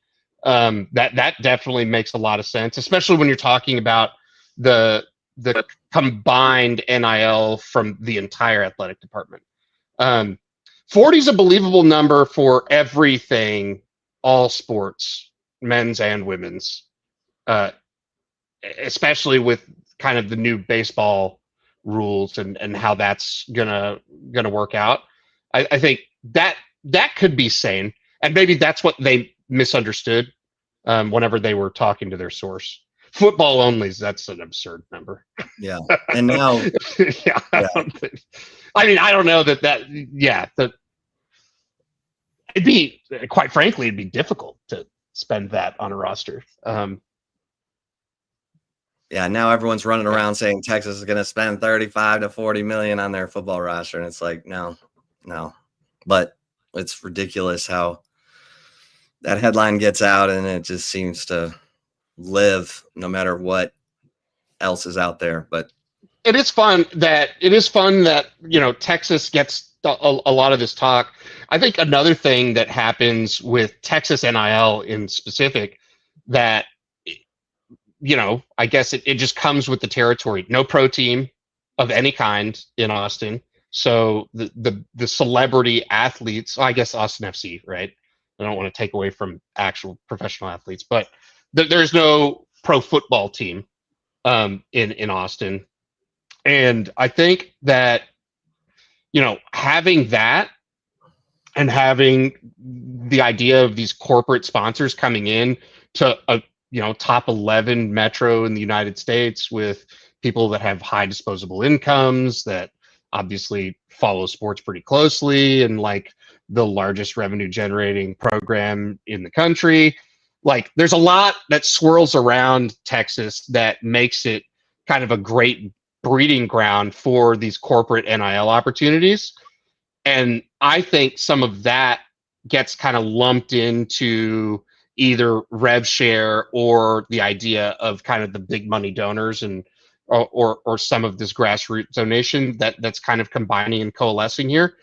That's all gonna happen naturally, and Texas just has an advantage there, right? Yeah, that's just an advantage at Texas. Yeah, Quinn never took a dime from the collective. Arch has never taken a dime from Texas One Fund. Now, did Texas help line up Red Bull and Waymo and Panini? I don't know, but Arch and Quinn are doing just fine with their own representation and national brands. Quinn had Hulu and Wranglers and Dr. Pepper. Look at Bijan, right? Bijan had a great team around him as well, and right, I still have bottles of Bijan mustards on all over the place. It's a great mustard. Spanish and mustard, it's best.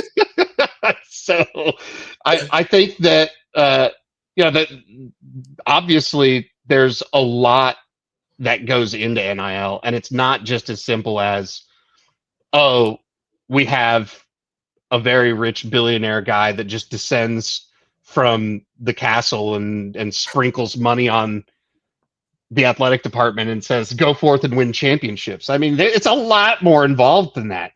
And you can't really, I think you see some teams that have taken this thing where they're going to weaponize it and try and take it and, spend all the money. And what happens is you have roster collapses. You have, not a non-cohesive strategy, whenever it comes to the athletes that you're putting together. And so I think that everything that happens within the Texas program and the Texas sphere is very intentional, right? Like it's very well thought out, it's very well planned, and it's not that people are trying not to ruffle feathers or be disruptive. It's just that Texas kind of does their own thing because they figured it out. Yeah. Well, talk about some of those other people who are behind the scenes, Rick, like yourself, that are a big part of the NIL movement here at Texas that need to get recognized a little bit. Yeah, I mean, obviously, Rob Blair, my partner in crime. So it was, us two doing podcasts and talking a whole lot that really started this ball rolling. And then, we've got people. Robbie Wright is another name. And he was kind of instrumental in, grounding us. We had a lot of ideas and we were just kind of running around saying like, oh, what can we do? And how do we do this? And I'm a very idealistic person. And it's like, sometimes you need kind of a splash of cold water on your face. So we had Travis Colburn, who's like the legal genius behind all of these NIL initiatives and was still, involved pretty heavily to this day with some of the Texas One Fund and all the NIL contracts that are happening through here today. And, we've got Britt Peterson, who came in to the Texas One Fund when everything joined, but has been instrumental in NIL for baseball at Texas. Really has been like the guy carrying the flag there, and not just baseball, right? But that was kind of his main thing. And so it's been a huge team effort from a lot of people. That's kind of the main cast of character. Obviously, Wheels. I mean, I don't have to. If you don't know who Wheels is, like Wheels has been the president of Texas One Fund and has done a really great job, not only just communicating the vision, but being a steward of all that needs to happen. Right? Like there's so much that goes into getting all these things done, and it's a lot. So that's the main cast, and then beyond that, there's people that getting these guys to show up and do stuff and follow up with their commitments is big. And now I think there's a pretty big support staff and organization kind of helping with that. But that all fell on one person for a long time. Her name was Charity, and she did a really good job managing, the disbursement of quite a significant amount of funds and, managing hundreds of different events and calendars over the years. And so it's a lot more than just stroking a check. And I would definitely tell anybody now, if you're interested in NIL or if you have got the warm and fuzzies from anything that you've seen from any Texas sport over the last 3 or 4 seasons, get on Surly Horns, sign up for Burn Ends if you like tight ends. If you want to get on Texas One Fund and donate to the general fund there, that goes kind of across the board. If you have a particular sport, you like women's volleyball, they keep winning national championships, you can go and earmark funds for them. We've made it easy to participate. But I don't want people to confuse that with it's just easy to do this NIL thing. It's still, very intentional on all sides. Well, and a bunch of you have jobs and then this on top of it, Wheels, commercial real estate, Rob's, working with a shipping biz. You're in a Fortune or, 200 company and how much of this NIL stuff, does your day get consumed by? I think, a long time ago when we were first starting it, it was extremely heavy. Now everything has more or less, right. There's a lot of supporting cast that are, their functional roles are specific to this.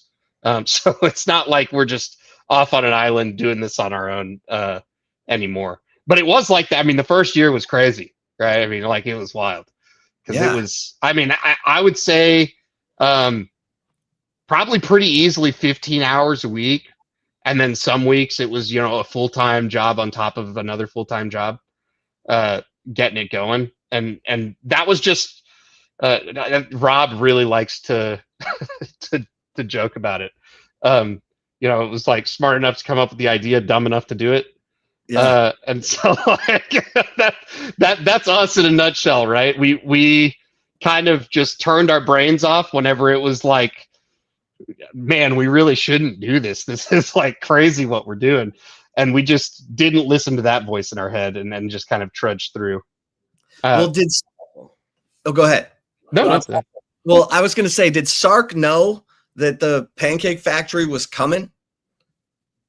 Because yeah. I mean, I don't think that it was a surprise to any of the coaching staff. okay, so once that thing finally hit on December 6th, you know. Well, I mean, everybody knew we were cooking up something, right? I mean, we weren't just like in a vacuum going off and saying like, what if we just show up with a bunch of money and try and beat players? You kind of did that. I mean, it looked that way when we came out publicly, but yeah, I mean, there was a lot. Like I said, we were working on it from July, so it wasn't like we just kind of popped out of nowhere and we're like, hey, you think it's a good idea to pay some offensive linemen? We definitely knew that was a direction, and I think there was a Josh Pate interview that just happened in the last day or so. Today. Where I mean, Sark very openly talks about like comes in 5-7, needs guys in the trenches, right? I mean, like it was very obvious that the offensive defensive line were a focal point for roster building, right? Without big humans, Texas doesn't become what it is and attractive to some of these skill players, right? I don't think you get the legendary picture of all the running backs who are now officially NFL running backs, right? 5 of them all at once on the same roster.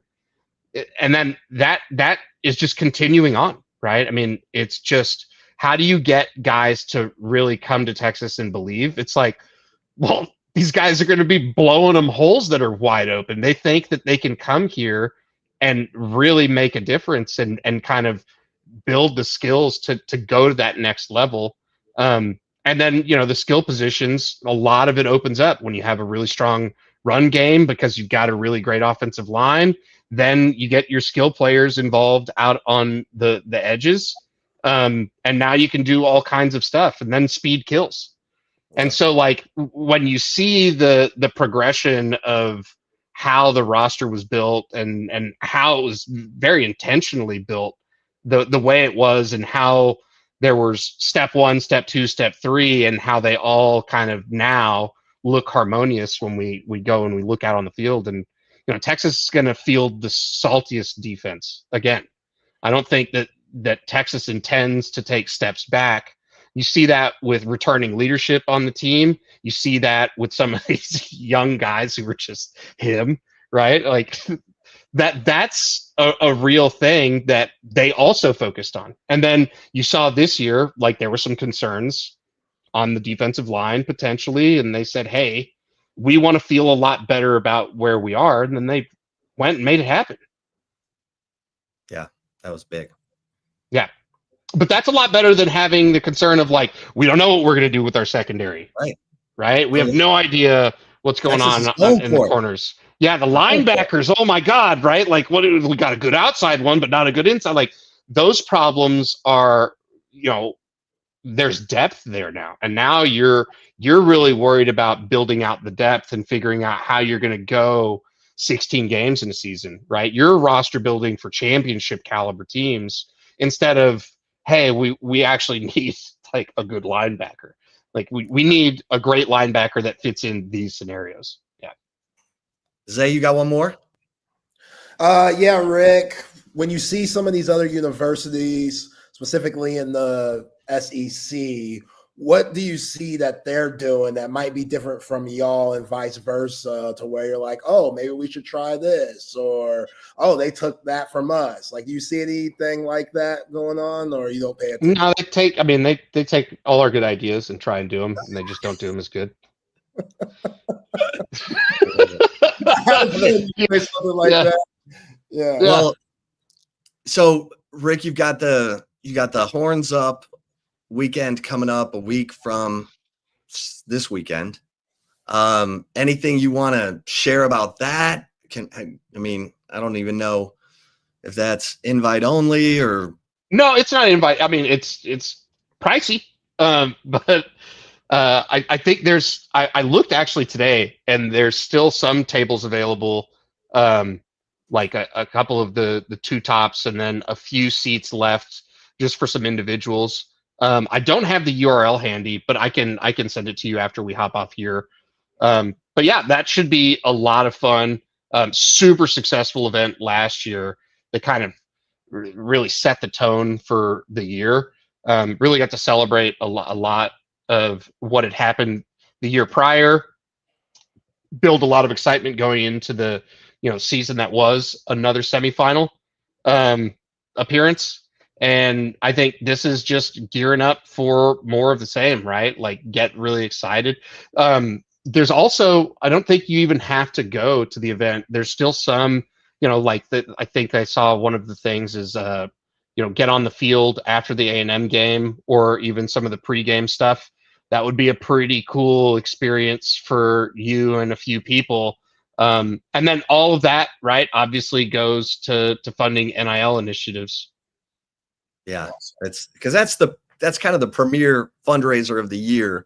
Yeah, that's the big event, right? It's yeah.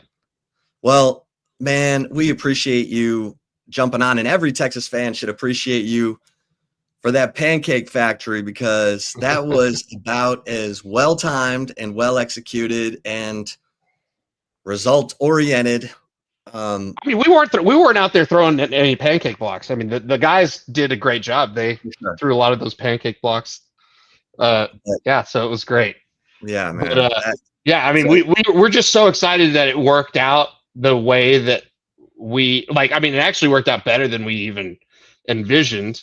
But it's really great that this didn't, just blow up in our faces. Yeah, very well. Like, we were so early on, and like there was no script, so it was a lot of fun. Figuring it out as you were going. It was. It's a cool thing now, and obviously, just what that was. I mean, 4 years later, the whole NIL landscape is totally changed, and like you said, at that time, it was groundbreaking, and it really did lead to the beginning of the transformation of the program under Steve Sarkisian. So yeah, we got to give a lot of credit to Quinn too, right? I don't think the offensive line comes, and that's cool, but if Quinn doesn't decide to leave Ohio State and come back to Texas, I mean, who knows what happens, right? Like, I mean, that was a really instrumental part of roster building, right? Having that foundation and having the guy for 3 years.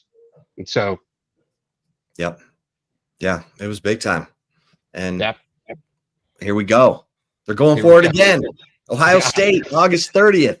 Yeah, we're cooking something up. We'll have a tailgate, so we'll come on and talk about it. But I was just talking with the guys up there that we've got a whole carve out where we will, anybody who's in Columbus that's a Texas fan, we'll have a spot for you, and it'll be the best party in Columbus, like hands down. It won't even be close. Yeah, those Buckeyes, you got to watch out for those fans. They're some of the they're trouble. They're trouble, I'm telling you. But hey, that's gonna be a hell of a day. Appreciate you, Rick. Hook 'em. Thanks, man. Rick.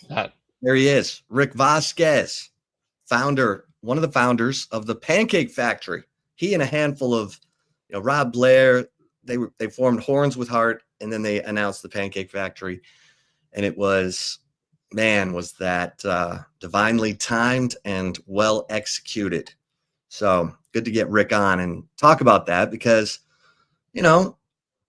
Kelvin Banks spent 3 years here. Cam Williams, they just both got drafted. They were part of the Pancake Factory offensive line class.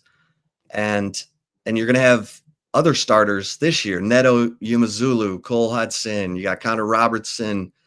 I mean, all 7 of those guys stayed through the 24 season. Malik Agbo just transferred to West Virginia but they all stayed. You know, it's an amazing story. So thanks to Rick for jumping on with us. Okay, let's get a couple more mentions, and then we'll go into the commentary. Like McCall Custom Homes, you're looking to redo a bathroom, redo a kitchen, maybe some extended outdoor space. Mike McCall, he knows exactly what you want, and all you got to do is bring him in, have a conversation. He's going to mix his vision with your vision, make sure you get exactly what you want, and then the custom details. It's all about the details. I've been through a renovation. It's all about the details. You don't want someone who just says, oh yeah, we're going to do all this. And then they bring in a crew. They're never there. That's not what Mike McCall's all about. Go to McCallCustomHomesATX.com, set up an appointment, tell them Texas Sports Unfiltered sent you. And Cover 3, come on, Cover 3. It's my spot. It's my jam. You got all kinds of sports coming up this week, but you don't need sports as your reason to go into Cover 3. You're going to have great food, great service, great drinks. I love the Cover 3 press. It's like spa in a glass. But great drinks. The brick chicken and mac and cheese, one of my favorites. The Chop House burger. Texas Monthly says one of the best burgers in the state of Texas. I mean, the Sean Adams prime rib sandwich. Come on. Cover 3 Anderson, Cover 3 Round Rock, and Cover 2 183 in Lake Creek. And of course, AV Consultations, our man Tom McKay. Get a jump on football season so that you have the big screen of your dreams already in place by the time football season rolls around.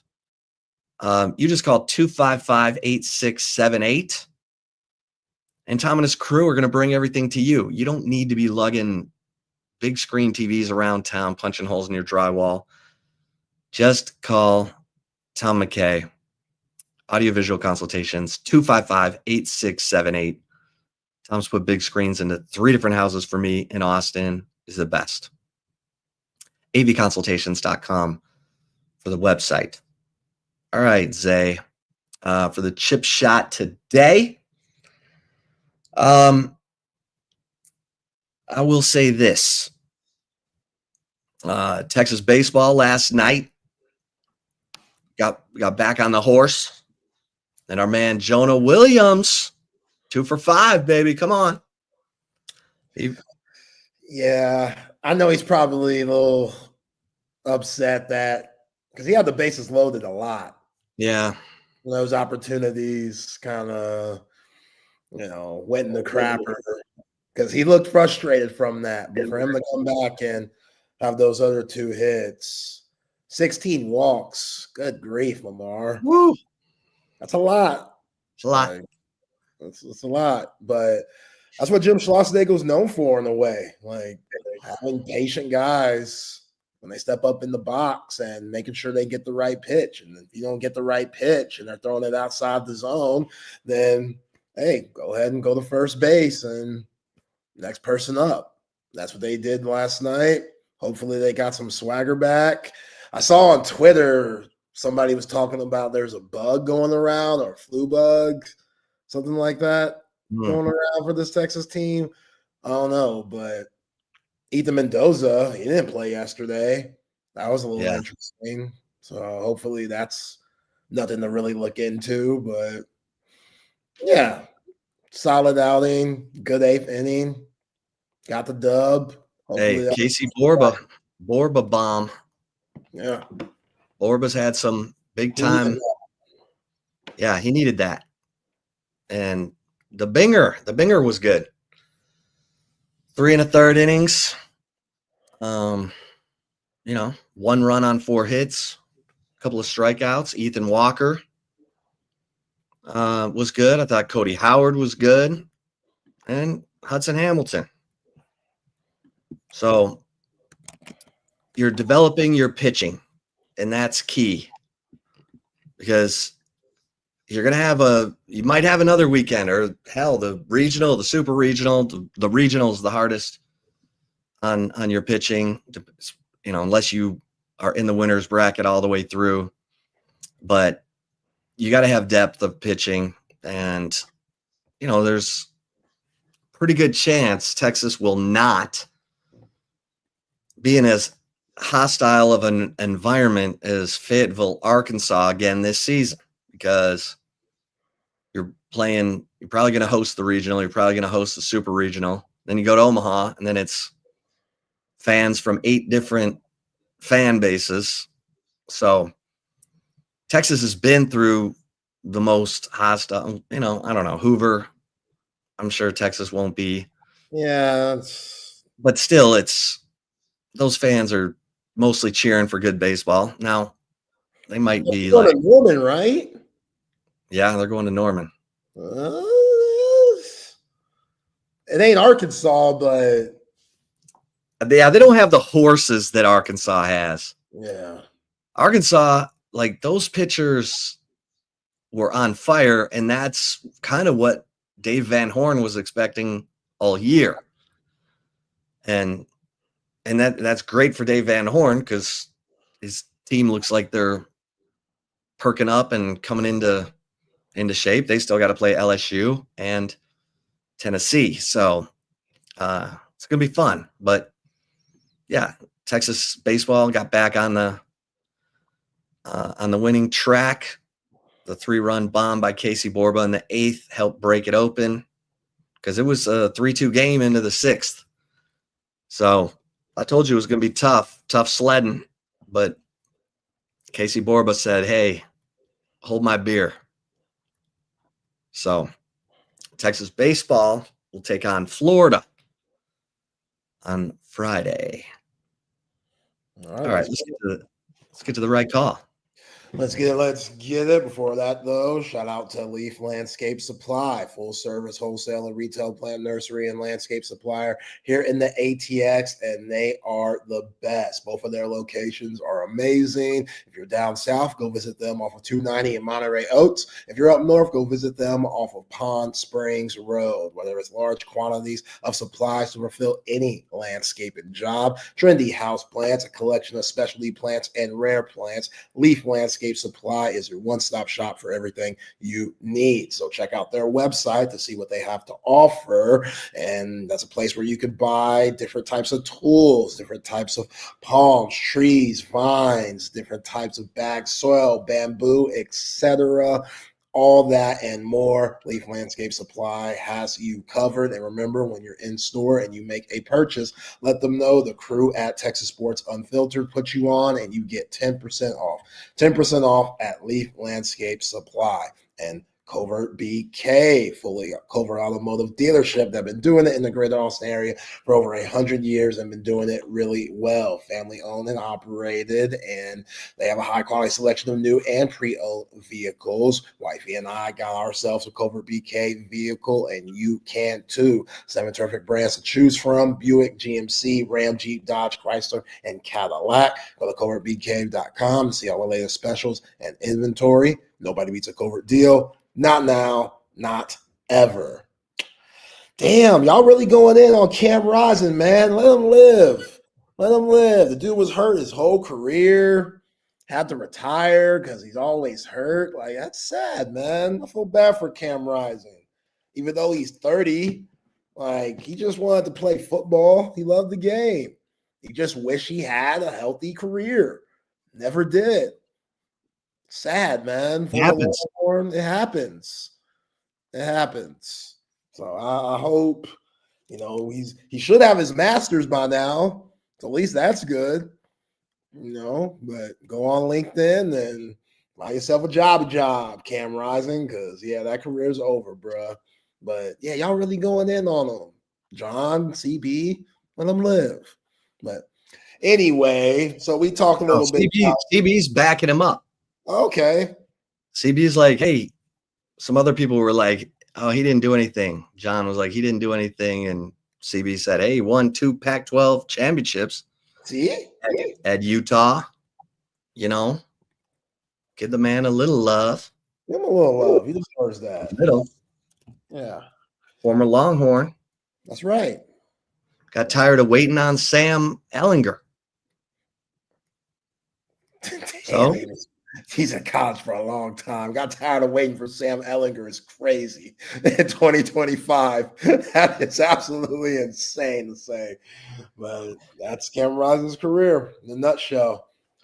All right, Chip. So we talked about the Pacers Cavs series. I think that series is over due to the Cavaliers injury problems that they have. But the Warriors, they got injury problems themselves. Steph Curry only played 13 minutes yesterday, tweaked his hamstring, and man, apparently it got a little emotional back in the training room when Steve Kerr went back there, said that Steph was tearing up. They gave each other a hug, and Steve Kerr went back to coaching the team. And I think they just both realized, like, this might be the end.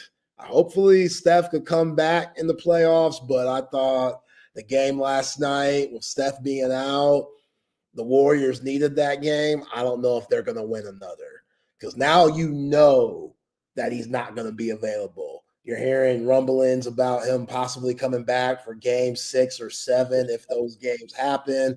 Probably have to sit out a week or so. Time flies by in the NBA playoffs, man. Like a week or so, you already played about 4 games. So hopefully Steph comes back, and I want to see good basketball out there. But bad game last night for Ant Edwards and the Timberwolves. His last 2 games, they've broken the record for most misses from the three-point line in a playoff game, which is never good, or 2 playoff games, which is never good. But now Jimmy has to be the man for the Warriors. They're going to need Draymond to have a game like he did last night where he hit 4 or 5 threes, something that Draymond hasn't done in about 10 years or so. I don't know how much Draymond can continue to do that. We will see because those legs go in the second half. He does not have that same lift on that jump shot, and it shows. So Brandon Pajinski, Larry Payton II. What about crazy Buddy Hield? Yo, he's been playing well, man. Come on, man. He's been playing well. He's having a renaissance. Yeah. He was money in that game, closing out the Rockets. I'm saying, man. He was money last night. Big teeth, big buckets. That's Buddy Hield, apparently. I'm going to hate on Buddy Hield because he's a Sooner, so he's going to get just like Trae Young gets it. He's got teeth. He's got teeth like the Bucky's mascot. Oh, man. It only takes about 3 bites for him to get through an apple. Like, that's the type of teeth that Buddy Hield has. But, yo, he's been hooping. And him and Jimmy Butler, they got a funny relationship. They're hilarious together. So I like seeing that. What do you mean? Like, they'll be talking about one another and they just jokingly hate on each other. But you could tell it's one of those, like, you're the homie hating that we have, where it's just fun to crack jokes on one another because they both have interesting personalities and it just fits. Like, it's cool to see. I appreciate that in the association because you don't see that as much as you should, in my opinion. Another thing that I wanted to show you before we let the open gym fellas jump on. Apparently, at the Pirates game the other day, PNC Park, there was an employee who got into a fight with one of the fans. And what happened to the dude who fell out of the upper deck? I think he's all right. I haven't heard anything about him. I haven't heard anything about him, it going left or anything. So I think he's all right. I think he'll live to see another day. But yeah, they're really wilding that in Pittsburgh. Check this out. From the fan to the employee, the fight was pretty wild. Boom, boom, boom.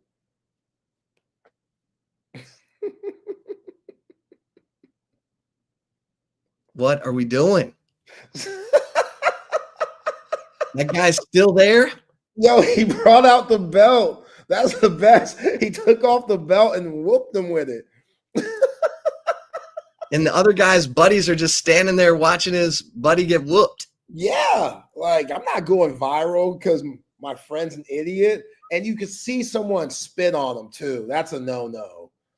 Like, once you start bringing saliva into the mix, like, you deserve to Get your ass whooped with the belt and everything.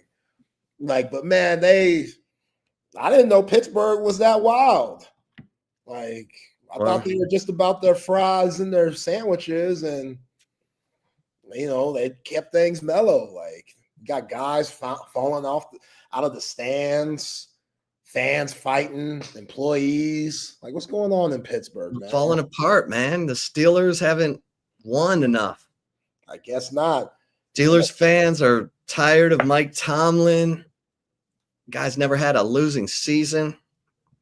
But in Pittsburgh, after the 70s, they think every Super Bowl should be theirs. It's like Cowboys fans, 49ers fans. Cowboys, we back, baby. George Pickens, Dak's back. NFC Championship, Super Bowl. Let's go. Not a chance. Let's bring in the open gym guys. Patrick, Matt. What's up, gentlemen? What's up, fellas? Just to give you an update, the guy who fell out of the stands took his first steps the other day. See, he's good. He took his first steps, so he's not on critical care anymore, but he is still long road. There's also a video of him now celebrating, like jumping up and down before he goes over from a fan in the crowd. See, man. Yeah. So how drunk was he, is what you're saying? Well, I think, he got a little excited and forgot how physics work. And probably never knew how physics worked, but he was jumping and he's like on the front row holding it. And one time jumped a little too forward. Instead of jumping up, he jumped forward and didn't go well. Yo, he fell so hard, man. That video. If I ever need a laugh, I know what I could go to. If I'm ever having a bad day, it's raining outside, a little depression kicking in, I know what I could go to get me out of that funk. I know exactly what to go to. That's that type of video. Oh, that's terrible, Zay. Terrible. Come on. There's worse. There's worse than that. All right, we'll let y'all take it from here. We'll see you tomorrow. Appreciate you guys. Later, guys. Have a good one. And we'll see them again tomorrow. But welcome in to Open Gym here on Texas Sports Unfiltered. Myself, Patrick Davis, alongside Matt Galatzan from Longhorns on SI. Going to be a good show today because there's big news. But yeah, it was it's another midweek movie review. Lots of good stuff going on today. What's up, CB? CB just spitting out spoilers in the chat, trying to ruin movies for everybody. Well, I'll give you spoilers about Creed that if you haven't watched it yet, it's too late. But we'll get into that in a little bit. Let's get into it, Matt, because in the off season, you always really enjoy when something happens before your show. And this morning we got a gift, and it's not just a gift because it gives us something to talk about, but it is a gift because it gives the Cowboys something that maybe lights up Matt's eyes and make him feel a little bit more hope for the season, because the Cowboys made a trade for George Pickens. What was your immediate reaction, Matt, to the George Pickens news? Well, I was surprised. I'll say that. I did not wake up this morning expecting to hear good news on the Cowboys front. I expected another couple of weeks or something before I started to get my hopes up about something. But now I have George Pickens, who, is an excellent compliment to CeeDee Lamb. I will say that. I'm pretty happy about this. I'll have some stats for you here in a second, pulled up from that Todd Archer tweeted out this morning. But in terms of like his skill set and his ability to high point the ball and beat guys downfield and all that stuff, it's an excellent compliment. Opens up the field for CeeDee Lamb.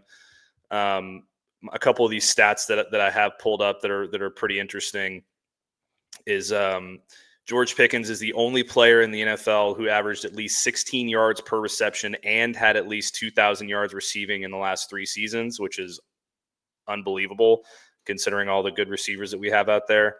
And then another one is George Pickens ranks 3rd in receiving yards on vertical routes since joining the NFL in 2022 with 1,630 yards behind only Tyreek Hill and Justin Jefferson. So he's one of the most elite downfield receivers in the NFL. He is a vicious blocker when he wants to do it. And he's I think he gets a little bit of a bad rap for his on-field attitude. Based on some other things that I've heard, he's actually a pretty coachable guy and a pretty good teammate in the locker room. But, you know, I think the Cowboys absolutely had to go out and do something to, you know, kind of jumpstart this offense after not addressing the position in the draft. Yeah.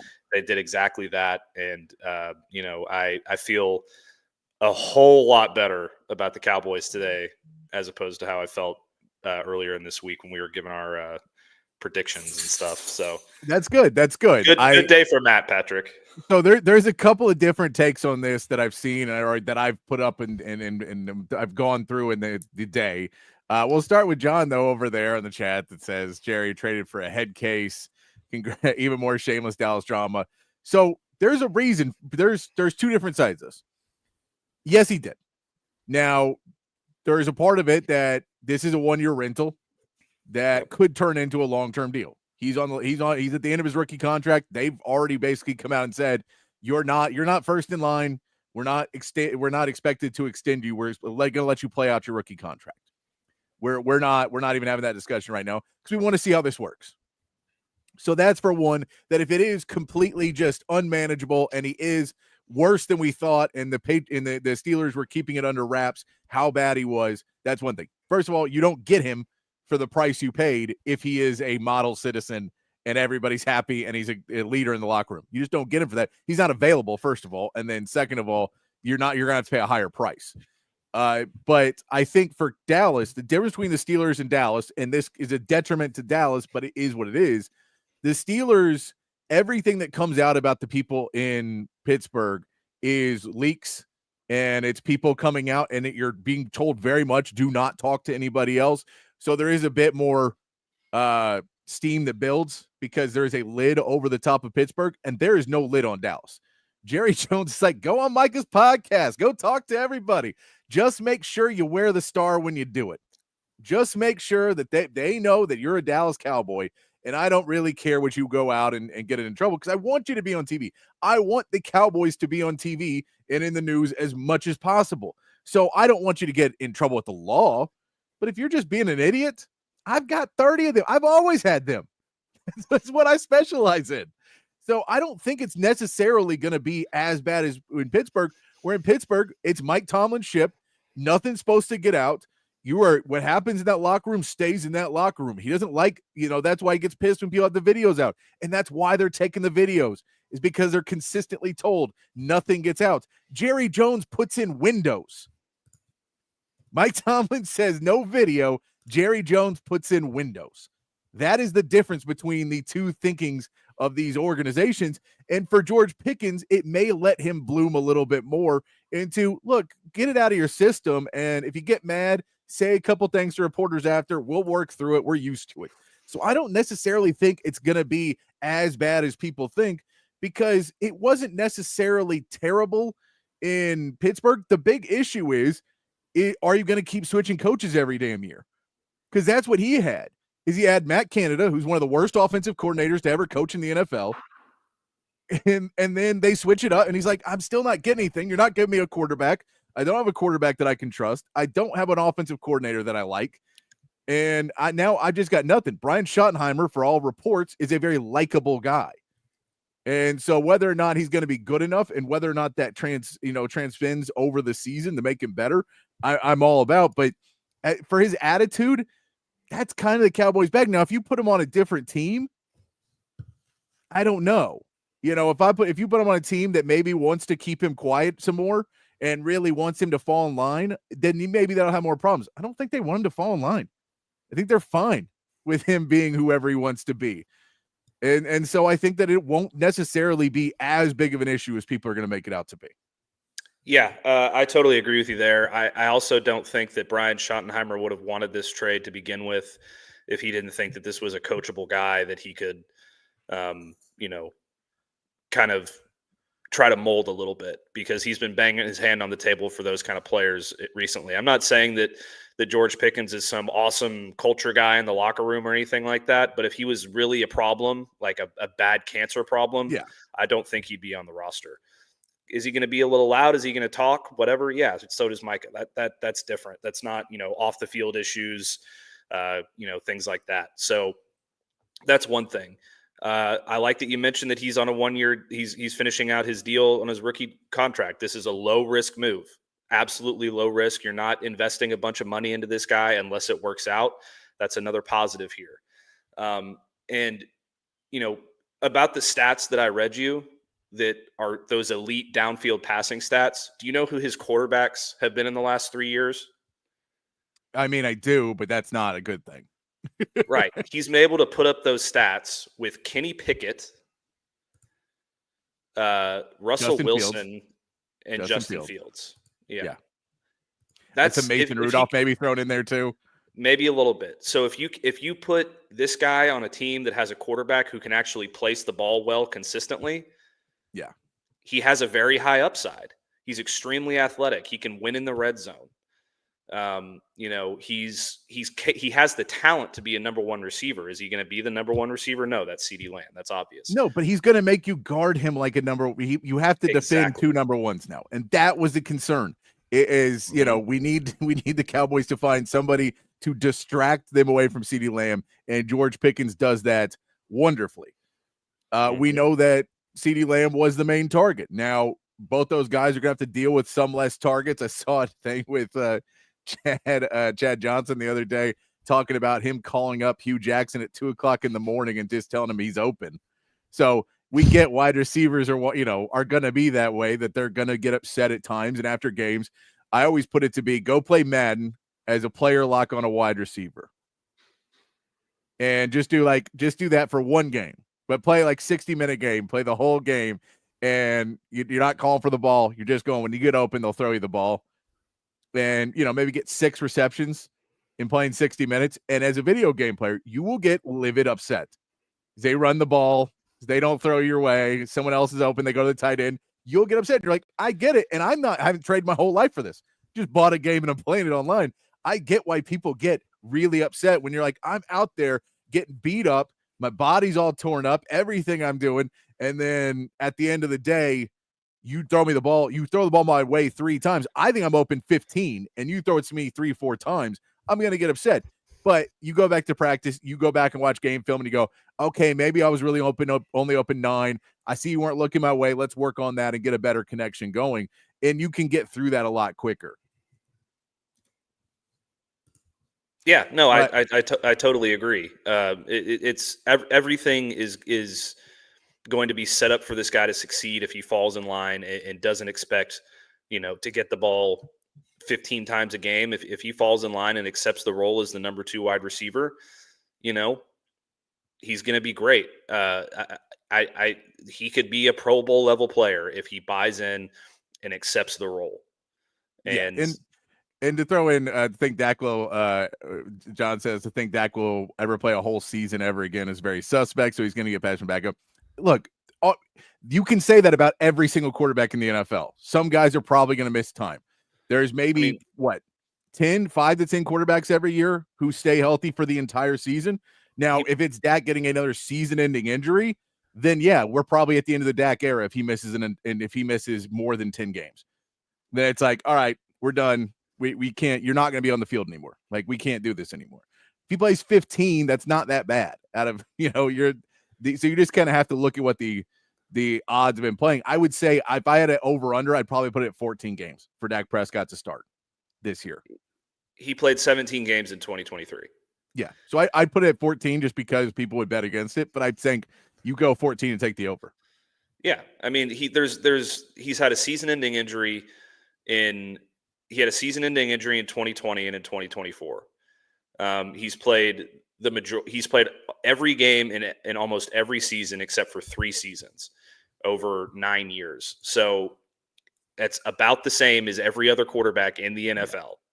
Like, is this injury to his thigh or his hamstring or whatever the hell it is? Like, was it a bad injury? Absolutely, and it's worth monitoring, and maybe it affects him later. But like, you can't go into an off season,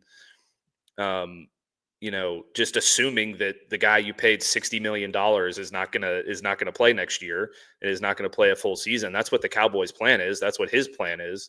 And if it doesn't work out, it doesn't work out. But you still have to make moves to address the issues on your roster that you have that are going to make you a better football team. And that's exactly what they did. Like it's, I've seen so many people online and on Twitter, including Cowboys media people, who are trashing this move, and I just don't understand it. Like, you traded a couple of future draft picks for a guy who has the potential to be a Pro Bowler. Yeah, no, like, I'm what with more you do on that. Want? Exactly, and you say, like, look, I get the business decision thing, and you're right, John. He did have some unfortunate words with the media about not blocking because he was pissed off at the direction of that offense last year because he didn't have a quarterback, and he basically said that they were an unserious franchise, which they've somewhat been, of not trying to get better and find their guy and place it by. And so I agree, this could go south. That's why it's a rental. That's why you don't get him long term. But I think if you sign, like, if you trade for DK Metcalf and DK Metcalf gets mad year one, you're SOL. Because you got him long term on a contract. Your cap space is going to be tied up with him. And if you try and move him or whatever else you try and do, you're going to have to take hit back on that one. With George Pickens, this is a 1-year rental, and if it doesn't work, it doesn't work. We just saw it in Houston with Stephon Diggs. They brought in Stephon Diggs for 1 year. They renegotiated his contract to let him out after last season, and they basically said, we're not quite sure you were what we wanted in our locker room. We're going to go a different direction. We're going to try and draft some guys, and we're going to move on. And so I think you live in that world with George Pickens. You didn't really give that much up for him. It's in all reality, what you gave up is a third round pick. In reality, that's what you gave up. Mm-hmm. So you said, I missed on a third rounder. Happens to every team, happens to 10, 15 teams every year. You miss on a third rounder. Probably, and that's more. All it is. If it misses, you missed on a third rounder. If it works out, you drafted a Pro Bowler in the third round, and you just have to pay him early. Yeah. And so I'm with it. I think that it's not going to be. I just think it was a really smart move, and I'll give credit to Jerry Jones for this as well. That the trade was apparently talked about, and going into the draft, I think the deal was where we may make that deal in the draft. In the draft, we may make this deal. And when Siobhan Revell was available in the third round, and it was a need they had him on their board. They liked Siobhan Revell. They saw certain players still available that they thought would really impact their team. They maybe moved the conversation to, how about next year's draft? How about we talk about next year's draft? And the Steelers didn't want to hear it during the draft. So he said, I'm going to bet that I can make this deal after the draft, and they will take that deal, because I don't think I think I'm negotiating with nobody. I don't think there's another offer on the table for George Pickens that comes anywhere close to what I'm offering. So I'm all for, I think Jerry did a good deal to not make this trade in the draft, get Siobhan Revell, who's a good pick in the third round, and a much better pick now that you have George Pickens, and you didn't need that wide receiver as bad. And I think I'll give credit to this Cowboys organization that I think they did well in that situation, which I don't say often. But once all the chess pieces kind of lay out, and you say, we didn't want to give up our third this year because we thought there was real value available for us in the third round, and it may be there next year too, but we needed a wide receiver now. I'm much better to give up next year's third round pick and then a 6 in 2 years. I'm fine with that.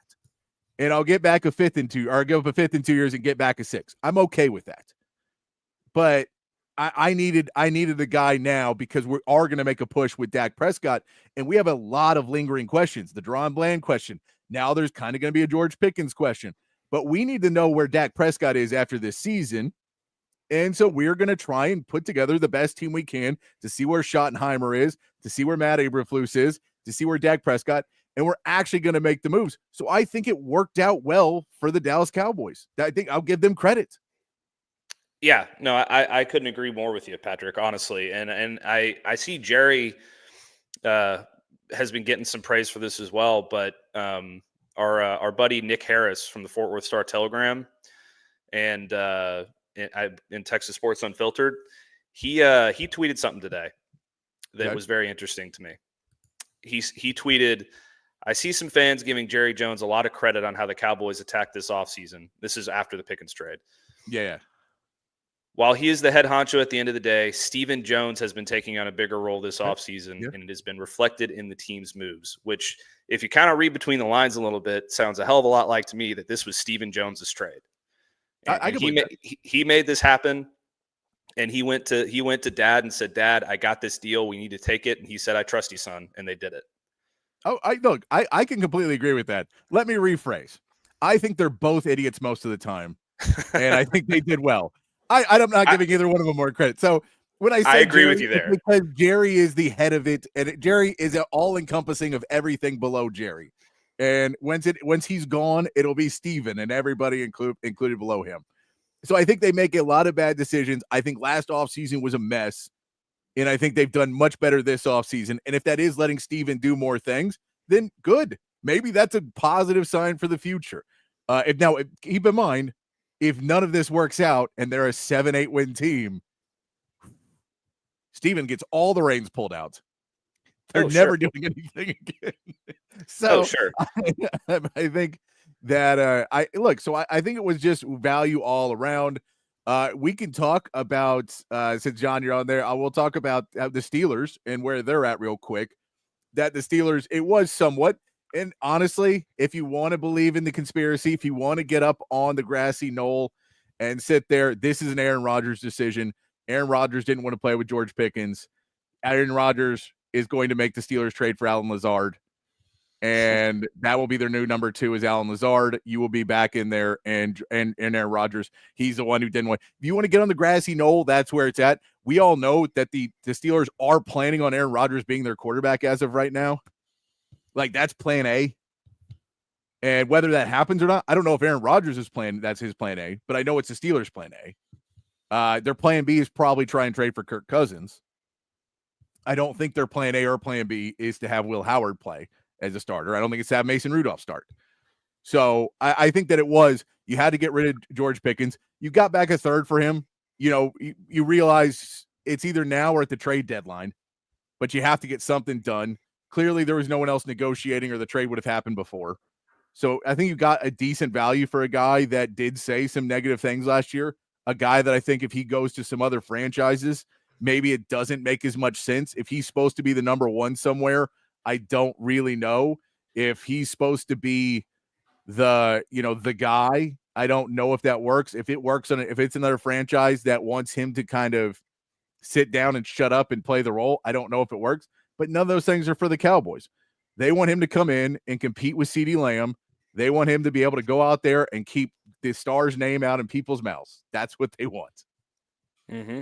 Yeah, I couldn't agree more with you, Patrick. And the idea that the Steelers are making Aaron Rodgers their plan A is I agree with you. That's probably exactly what they're doing. I think it's kind of foolish, just given who Aaron Rodgers is, and he can change his mind at any moment and any time. Until he actually signs on the dotted line. Like, if I'm Aaron Rodgers, I don't go to the Steelers. Like, I'd go to Indianapolis before I went to the Steelers. But Indy's not calling you. Well, I know, but I'm just saying. Like, another thing, again, not one other team is calling Aaron Rodgers right now. Minnesota's not calling him. Minnesota told him, we're good. We'll go with the untested rookie. So he could wait until week 3 or 4, but there's no one in the offseason calling for him. That's what I'm saying. So I would be more surprised if Aaron Rodgers signs with the Steelers than if he just waited and picked another team who had an injury at quarterback later on down the line. Like, in preseason, there's typically somebody that gets hurt in the preseason or early on in the season, and you got to find a replacement. And then I think Aaron Rodgers will probably much more be wanting to go to one of those teams than the Steelers, because the Steelers, they have a really good defense. They don't have a whole lot else. They have DK Metcalf, and that's about it. So I wouldn't want to go there if I was, as Jack calls him, 50 years old. I mean, he can't take too many more hits. He's not the same guy he used to be. So I get all that, but they had Russell Wilson and Justin Fields last year, and they couldn't do anything. Like, I get all what it is. I don't think it's the best solution. I know that, people have come out now and said, just tank. Just for one time, stop trying to be good. Just tank it up and go get a really good quarterback next year so we can get out of this hell that you were in, which is, by the way, why you signed Dak Prescott. For the record, that's why you do it. Because if you don't, you end up in that middle ground where you're too good to get the top guy, and then you just never get your guy. Everyone's always gone before you. You never get to your guy. And that's what that's why you worry about that and sign a quarterback when you know he's not the best guy. And it's like, and that's what's really sad about the Steelers is they're not a bad team. Like, they're not the Jets. They're not a laughing stock. They're not the Saints, who hasn't really been relevant in years. They're a relevant team that every year is relevant. They're a team that nobody wants to play. And yet they are not anywhere near a Super Bowl conversation. And so they have to try and make some moves. I get you give up a second, you get George Pickens, you get back a third. So now you feel you're kind of to get DK Metcalf. Now you trade George Pickens. You feel a little bit better about it all. But at the end of the day, you're kind of just you're just doing what you've done all along, which is move pieces around and end up with the same pieces. And Aaron Rodgers is more of that. But I think Aaron Rodgers, the good part about Aaron Rodgers is he can really destroy your franchise. So if you want to tank, bring in a cancer like Aaron Rodgers, and it'll just ruin everything enough to get in there. He'll, your new tight end, Mercedes Lewis, at 55 years old, is going to be playing for you. It is like, we know what will happen if he comes in, but at the same part, like, you're not playing Will Howard, are you? You're not playing. I mean, are you going to trade for Kirk Cousins and pay him a ton of money? Like, is that another factor in it? There is no good answer because of the situation they're in, because they're waiting, and because they want to build around the defense. They need to get a rookie quarterback. I know they're waiting for next year. This is a way to buy time. But that all being said, I whatever we think about it, from every report says that is what they're eyeing. The reason they didn't draft a quarterback at all is that they're like, we're going on a 1-year deal with Aaron Rodgers. He's going to play 1 year for us, and then we're going to be in the draft next year trying to get a quarterback when we feel there's more quarterbacks available. That's why we didn't go for Jackson Dart. That's why we didn't go for Shedeur. That's why we didn't go for anybody else in there, because we wanted Aaron Rodgers, and we wanted that. There's no one we really felt was going to be a future franchise quarterback. Yeah, I mean, I totally agree with you. I don't know who they're going to go out and get next year, but it seems like that is their plan, to do the 1-year rental and then go find one of these. There could be 5-6 quarterbacks taken in the first round next year, depending on who all comes out. So that's as good a plan as any, unless you really do decide in year 98 of Mike Tomlin that you want to tank all of a sudden, which I just don't think is in the culture of that franchise and in their DNA. So, if you do that, you start Will Howard for 17 games and you go, 3-14 and you have a top 5 pick. But I don't see that happening. Problem. I think if you start Will Howard, you're still like a 6-win team. Because that's just what the Steelers do. And you're just a 6-win team, and then you're still pick 10. You still don't get what you want. Like, you have to actively tank, and I don't think they're going to do it. You just trade for DK Metcalf, too. I don't think you're going to tank. So, I mean, it's bad. And I get, we can discuss. It's like when we discuss Cowboys stuff, though. We're like, what are you doing? Why did you bring back Zeke? Now, it was a less probably, it was the player wasn't so toxic, but the not signing a running back was. And so it's that similar type of thing where it's like we're all in. We've convinced ourselves, and once we've convinced ourselves, it's over. That's our plan A. So we'll see. That's the rumor now, though, is Allen Lazard is now on the block, and that if everything happens, Allen Lazard ends up on the Steelers, and that's their number 2. And I don't know. It'll be funny. But for the Cowboys, they now actually have a number 2 wide receiver for the first time in a while. And then I also want to bring this up because we were looking at the trade value, because they give up a 2026 third and a 2027 fifth. They get George Pickens and a 2027 sixth. So that 5th and 6th, you're basically doing a 5th and 6th pick swap there. That's not a terrible place in day 3. So that one is you're giving up a little bit more value, but that's fine to get the deal done. Fine. Yeah.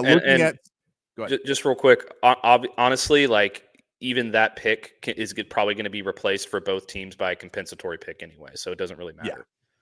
Yeah. Then we roll in. So we look at some other trades for big-time wide receivers here recently. Just looking at some other deals, we look at the Stephon Diggs. Stephon Diggs got traded for a 2025 second-round pick. So the Texans paid probably a little bit more than the Cowboys did for Stephon Diggs for 1 year.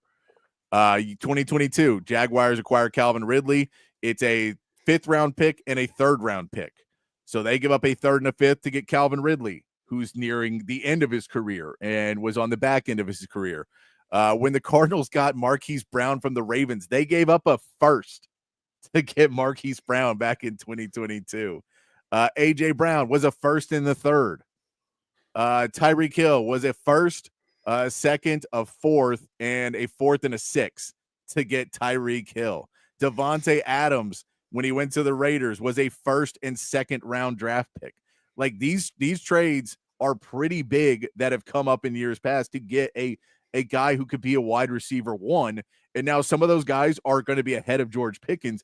But in the grand scheme of things, a 3rd and a 5th to get a guy to come in, even if there are possible questions about his work ethic, or not even work ethic, but his taking plays off or having an attitude in the locker room, even if you say we have to pay him in a year and they just weren't going to pay him, so that's why he's available. If you put all those aside, you can still say this is good value from a team that normally doesn't understand value. Yeah, no, that's absolutely true. And I think they've done a much better job of understanding value this year in general.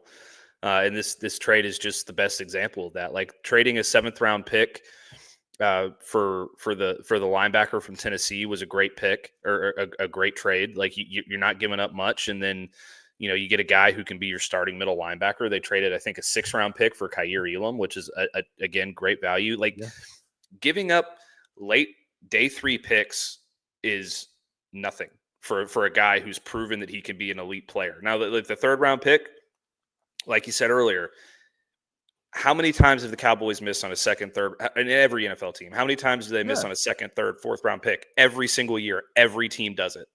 So if it doesn't work out, then you just you go get another guy next year. And the thing is, like, in the ideal situation, this trade works out. And they re-sign him. He's your number 2 for a long time. You have an elite 1-2 punch at receiver for the next few years, and you're settled at that position. You can go out and find like a number 3 receiver that can play in the slot a lot more and build your team that way. And if it doesn't work out and you let him go and he signs somewhere else, you still have your 1st round pick next year to go get another wide receiver. And you can do it that way. You'll get a compensatory pick as well. And you get a compensatory pick to add another player to your roster. So this is the most low risk, high value potential move that the Cowboys have made for a trade in a very long time, in my opinion. This beats the Amari Cooper trade. This, the Jonathan Mingo trade is garbage. Well, they gave him a 4th for Mingo, right? Yeah, and it didn't work out. They gave a 4th for Mingo and a 3rd and a 5th for George Pickens. Yeah, you gave up more for the Mingo trade. We don't know. The Mingo trade was for this year too. Yeah, you gave up a little bit more for a guy who has such a higher upside than Jonathan Mingo at this point that it's laughable. So, all around, just like a great move for and now the Cowboys have gotten Kenneth Murray, Collier, and George Pickens all through trade. They've added depth to their roster on the defensive line, at edge, at defensive tackle. I don't know if they're going to try and make a trade for a running back. I heard a rumor earlier today about Breece Hall, but then that got, shut down pretty quick by Jane Slater. So I don't think something like that's on the table, but no, they really like Jaden Blue. That one comes in. That one would come in more in season, I think. Maybe training camp or something, but I feel like you want to see what Javonte Adams and Jaden Blue do. And I know Miles Sanders, but I'm just not counting Miles Sanders. I think anything he gives you is a plus. Like anything he gives you is a plus, but I'm not expecting him to be, I don't expect him to have 200 yards rushing. Let's put it that way. He may have 100, and that would be a surprise. Like if he gives you 100, I think that's a good season for Miles Sanders at this point in his career. I just don't have a lot of hope for a running back because he gets older and kind of got washed out of Carolina. So we'll go through that. But all right. So that gives us a point. We've said it a couple of times now. It puts the Cowboys in a position. It puts them in a better position to be there to try and get that over, which I was looking to see if that number changed yet. I haven't seen the number change yet of their over-under for wins. But what to you, Matt, is a successful season now? Because before, expectations were low. A successful season was be competitive. But now that this is a team with 2 wide receivers, now that people are feeling a little bit better about that running back room, there's still holes. There's still things that aren't perfectly fit. We're not sure about the run defense yet. We're not sure about that secondary's health. We're not sure about the tight end position. Dak Prescott is still a question mark coming back from injury. I get all those. But now that you're saying we have 2 major question marks of players that have done some things in the past, in Deron Bland and George Pickens, that will be up for contracts at the end of the year. We know Micah Parsons still hasn't been paid. I'm assuming he'll get done right around the beginning of the season because that's kind of the Cowboys' MO, but maybe it'll drag into the season. So you'll have that question as well. What to you is a successful season for this Cowboys franchise? Where do you go and say, okay, let's keep building? Or where do you sit and say, it's over? We tried, let him walk. It's time. We have to pull the plug on Dak and things. Where's that line for this season? Because the Commanders are good. The Eagles are good. Like, this is a tough division now. Where do you put a line in there? Is it double-digit wins, but third in the division? Is that still a pull the ripcord, jump from the plane? Or is that are you ready to go? Are you saying that's all right? We'll get back in it? I think that is probably 10-7, 11-6, make the playoffs, and you're on the right track. You're in the first year of a whole new coaching staff. You added a bunch of new pieces to the roster. If it works out and you go 10-7, 11-6, you make the playoffs, maybe you get a win in the playoffs, I think you're in really good shape. If you go 7-10 and it's a lot like last year, even though you added another weapon for Dak, and you made some improvements to the defense, and you got some new running back help, and you rebuilt your offensive line and all that stuff, and you still go 7-10 or 6-11 or something like that, then it's probably time to pull the plug. I'll say this: I think that I don't have the Cowboys schedule in front of me. We'll play the schedule game sometime over the offseason. It's not finalized yet, and the teams for the most part are finalized that they're going to play, but it's one of those things where, depending on how some of these other teams come out, if the odds that the Eagles are going to be as good as they were last year are pretty high. Yeah. The odds that the Commanders are going to be as good as they are last year are a little bit lower, just because you don't know what the sophomore year is going to be like for Jaden Daniels. There's going to be injuries around the NFL. If you get to a point where you're a playoff contender, I think you're in good shape. And I think they can do that if things go like last year was a disaster, right? They had so many injuries. Everything went wrong. They didn't fill the holes they needed to fill. I feel like they filled a lot of the holes they needed to fill now, especially after getting George Pickens. And if they stay healthy and everything goes the way that they think it's capable of going, then I think they're going to be in pretty good shape and make the playoffs, and they'll be heading in the right direction. But it's just kind of an unknown because you don't know what you're going to get from Dak, and you don't know what you're going to get out of Brian Schottenheimer as a head coach because he's never done it before. So that's the biggest question mark to me. Yeah, no, and that's where my point is. And I agree with you. I think the first year of a coach is probably the best place of it, because I can tell you right now, if the Cowboys are 10-7 and are the last guys getting into the playoffs, which I don't even know if 10-7 gets you in the playoffs. I think 11-6 gets you in the playoffs, right? So we'll say 11-6, make the playoffs, losing the first round. I don't think there's a single Cowboys fan who looks at that as a successful season. I get it was a down year last year, but I don't think there's Cowboys fans who go, oh, that was successful, let's keep going. I think the massive call will be, Dak's done, get him the hell out of here. Get us a real player. Go screw George Pickens. He didn't do enough for us. Unless he has a Pro Bowl season or a great season. I mean, Pro Bowl is kind of silly anyway, but Pro Bowl season, we'll say. And I don't know. It just feels like the expectations, because this team has been put together for long enough, and it is in its third iteration, its third coach now with Dak Prescott, it really feels like the expectations fall so much more on Dak Prescott that, even if you're going to say we're going to keep George Pickens, or even if you say we're going to keep Bland and Pickens, it feels like this year the success rate is competing for the division title and winning a playoff game. Like, that's really, at least the bar of having anything, that you're almost to that NFC championship game, that you're a little bit closer. And I get you're right that having the new coach, there's going to be some changes. Now, granted, the reason Schottenheimer got the job was to try and make it so there wasn't a big hangover and a big change. I'm with you. You're with logic, but we know that's not how fans work. That's not how any of this works. And that's not how Jerry Jones necessarily works. So if you look at the end of this season and say you make the deals, you actually have a good offseason. You do a lot of things well. And you come up and you're third in the NFC East and you're in the playoffs but losing the first round because you got a bad seed and you're going up against one of those better teams. And you don't get a matchup matchup that's really winnable for you. I just don't see any way that you're able to walk into next offseason without people being irate and people being like, this doesn't work. You guys aren't good enough. You spent all this money. You brought back CD. You paid Micah. You're paying all these guys, but none of them are doing it. It feels like the Dak Prescott era has to really take a hit at that point, right? I mean, sure. Yeah. I mean, you gotta show some signs of competition. You have to show some signs of improvement. Another thing about Jerry in terms of his coaches, he's not really known for making sweeping changes until contract time comes.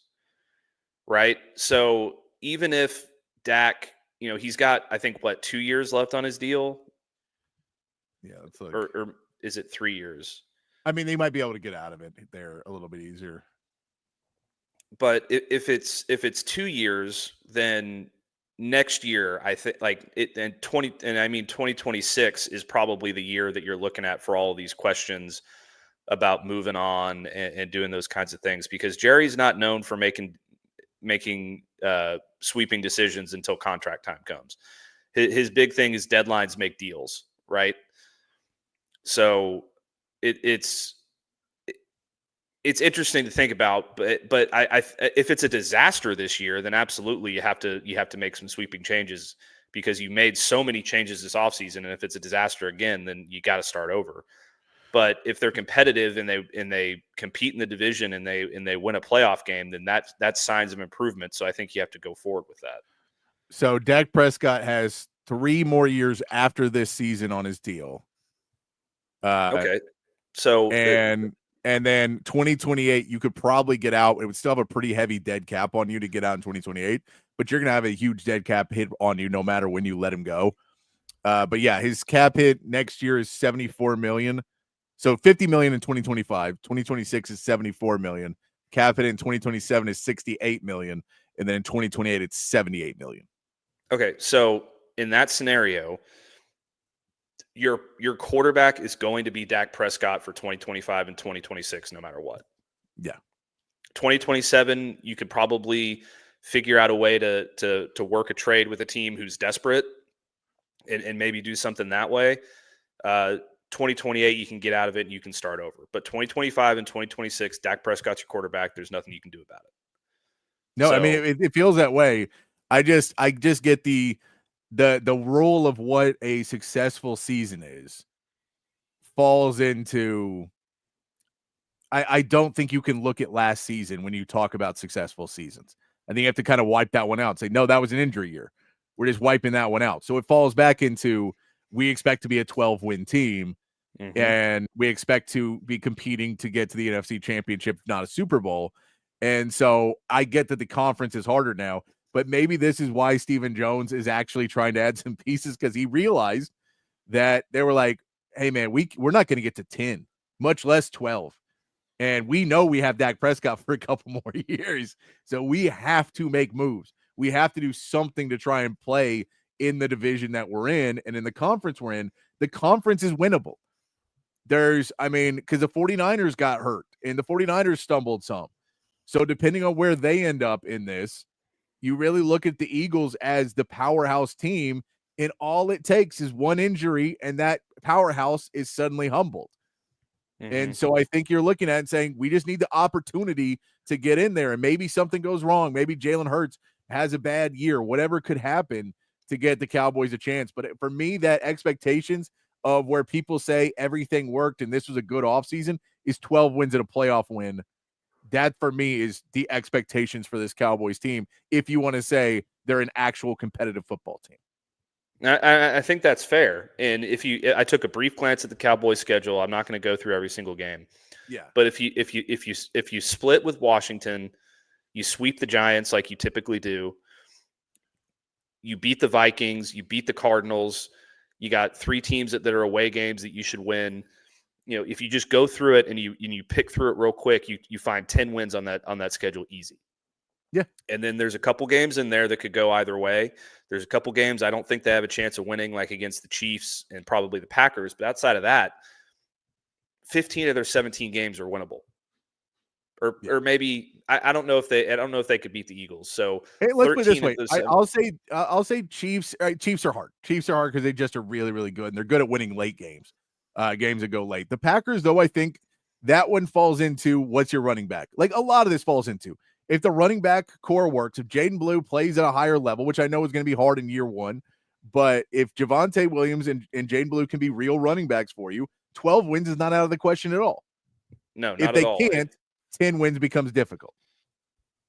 Yeah, but I think that the way that this offense has now been built in terms of not just the players that they have on it either, but the offensive coordinator that they brought in, the new offensive line coach, the scheme that they're going to be running, and then you add the Tyler Booker thing and the running backs that they have added after that. Like, I think the running game is going to be a lot better. I could easily, if we're not going to do it today, but if we wanted to go by the Cowboys schedule one game after another and pick every single game, I could easily make an argument that the Cowboys could be 12-5 or 13-4 next year. I could easily do it. I could also easily make an argument that they're going to be 9-8 or 8-9 or whatever. But there's an argument to be made that they can do exactly what the expectations that you put forward are going to be. Yeah, I agree. But that's where I'm setting my expectations, because we said a lot, how do you make these trades in this offseason successful? And I think you were shooting a little low, and I agree with the reasoning, which is it's a new coach. You're trying to get things back on track, but I'm going to put them at the skill of what we've had them at for several years now, what this Cowboys team has been at for 5-6 years now, that 12 wins and a playoff win. That's where we fit. And we say, okay, they're in it. Now you hate when it's, cause that's similar to what the Texans are at, which is 12 wins and a playoff win. And you do that a couple years in a row, and then you say, okay, now you need to make the championship game. You can't just do one more win. And we don't want a wild card win. We want a divisional win. We want a real win. We want something where you're not beating up on a really bad team, a team that just kind of made the playoffs or limped into the playoffs. We want a real playoff win that we can be proud about and talk trash about. So I think that's where the Cowboys are still at. But I agree with Joe as well when he says as long as fans are showing up for home games. And that's partly what this trade is too. That's partly how you sell us to Jerry. Hey man, we're losing people. People are pissed at us because it doesn't look like we're doing anything.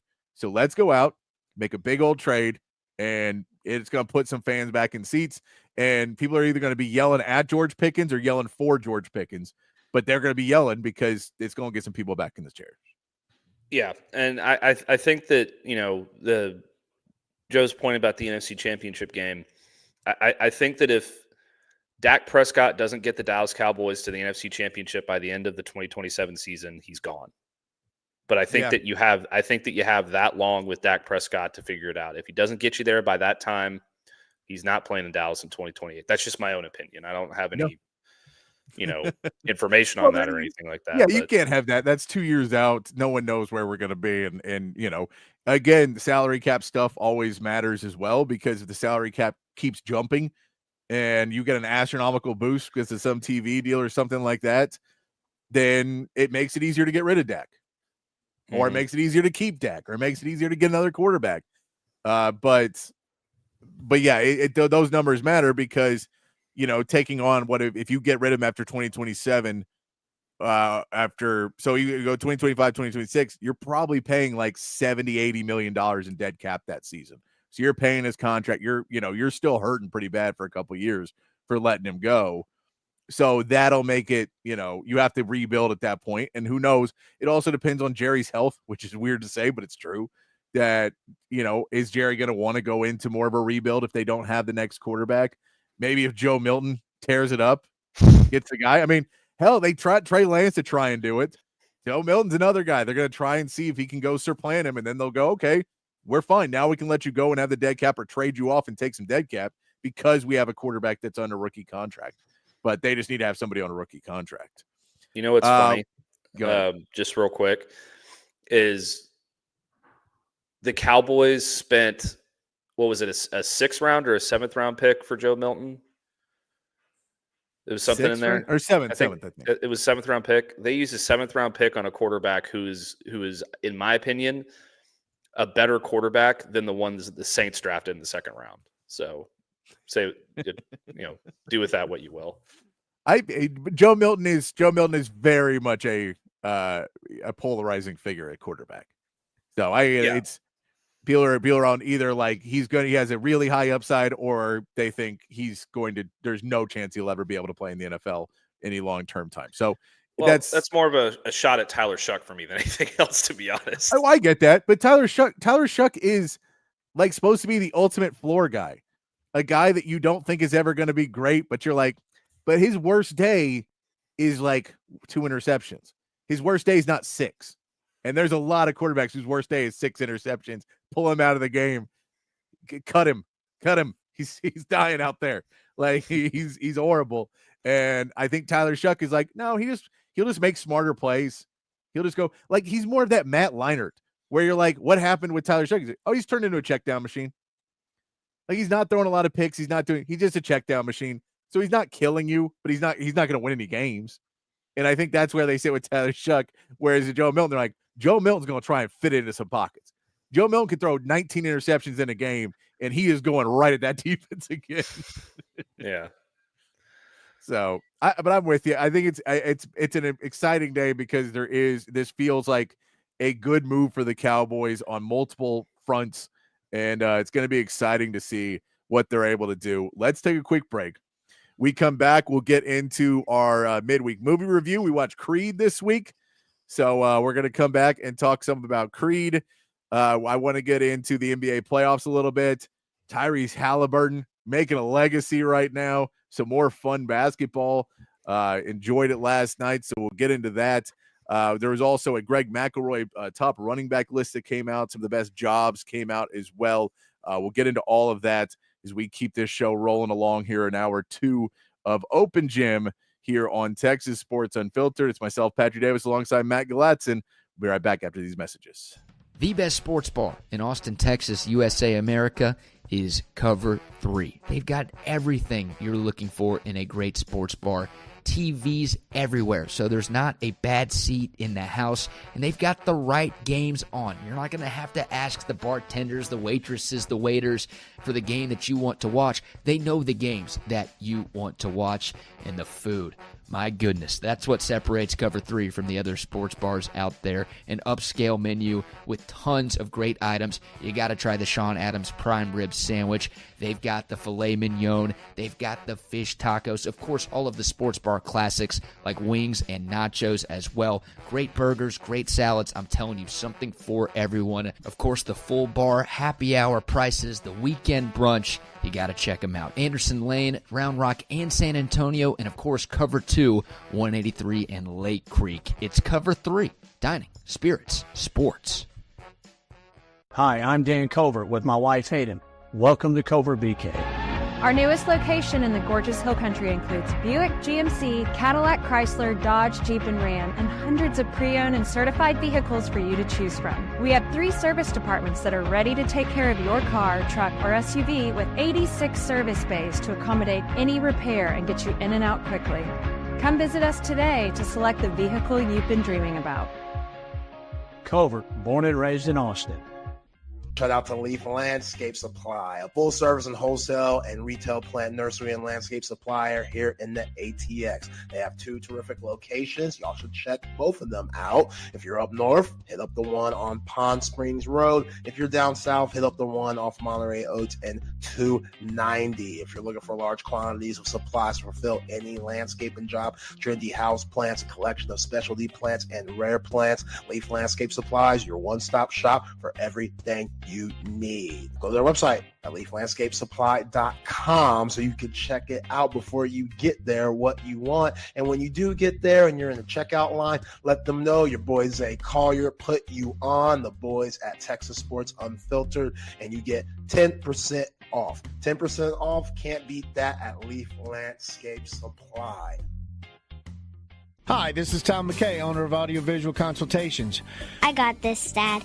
This is Camilla McKay, and my dad can help with any TV or stereo needs you have around your house. Just call him, and he will come to you with advice and a great price. And the guys that work for him are awesome. They can install anything, anywhere. So, like my dad says, just relax and smile. We handle all the work. So just give us a call at 255-8678 or on the web at avconsultations.com. Back here on Open Gym on Texas Sports Unfiltered, rolling into hour 2. Talked a lot there about George Pickens. I'd love to hear what you guys got to think, too, if you guys have any opinion on what is a successful season for the Cowboys now that they have George Pickens, and where do Cowboys fans sit on, okay, we feel like we're headed in the right direction and things, and we can calm down a little bit. I'd love to know what you guys think, because Matt and I are close. We're pretty close on it, but it's a little bit off of what we think is a real successful season for this Cowboys team. So I'd love to hear what you think on the chat or on the text line. 512-222-9328 is that number for the text line. Myself, Patrick Davis, alongside Matt Galatzan, bringing you hour 2. And each week here on the show, during the off season, we have been watching different movies, to try and culture myself up a little bit. I am not a movie watcher. I've never really been someone who watched a lot of movies. Even when I was a kid, if I put a movie in, I was usually gone 10 minutes into it doing something else, not paying attention to it. So I rewound more probably than I watched in movies as a kid, back when you had to do that. So I thought we'd add some movies in and try and get a little bit, and then maybe also some movies to Matt that he has not seen as much, and lighten him up, and we'll get Matt's opinion on some of the garbage movies that I enjoy or have seen at least, and I think will be fun to do. And so this week, he gave me some options to go. I went with boxing, and he picked the movie Creed. Creed coming out in let me see my list of where it came out in 2015. That movie that came out there. I know it won some different awards. I know it was a Golden Globe Award winning movie. People are pretty up about it. It was just over 2 hours. Felt all of it. But I'd love to get Matt's opinion on the movie this week, Creed. What's your review on the first Creed? So I was watching this last night, and about 15 minutes into the movie, I just thought to myself, Patrick's gonna hate this movie. Just because, it's a phenomenal movie in my opinion. It's, the 95% score on Rotten Tomatoes is I think right on the money. There's some things in it that I don't necessarily enjoy. But I think the soundtrack in the movie is absolutely badass. I think Michael B. Jordan does a phenomenal job of embodying that character, and I love the story. So let me back up for 1 second. So before Creed came out, there was the new Rocky movie that came out where he is 60 years old and he's boxing the guy, and I'm like, man, this franchise is just really this is not it. Yeah, this is not it. But then they come out with this. It's a fresh new idea with a phenomenal director, Ryan Coogler, who's one of my favorite directors on the planet. He's incredible. He just came out with a movie called Sinners that's supposed to be amazing that I'm dying to see. But he did a fantastic job here. The cast is great. Michael B. Jordan does a fantastic job. Tessa Thompson does a fantastic job. Sylvester Stallone, I thought this is one of his best roles in the Rocky franchise for sure. It was a lot better than what he did in the second one too. The things that I probably could have done a little bit without is I think they lean a little bit too heavily into the love story with Tessa Thompson. I think you could probably cut some of that out. I don't know how you're going to feel about it, but I actually really enjoyed the stuff with Rocky getting cancer because I thought it was very touching in the way that Michael B. Jordan was taking care of him and how it like strengthened their bond and kind of gave him the son that he was missing in his life because he and his son had become kind of estranged. And, you know, he and Apollo are so close in those other Rocky movies. It felt sort of like a natural thing that could legitimately happen with his best friend's son comes to him and, you know, is kind of looking up to him as a father figure because he didn't have that father figure in his life because Apollo dies in spoiler alert in Rocky IV. So I love all of that stuff. I think that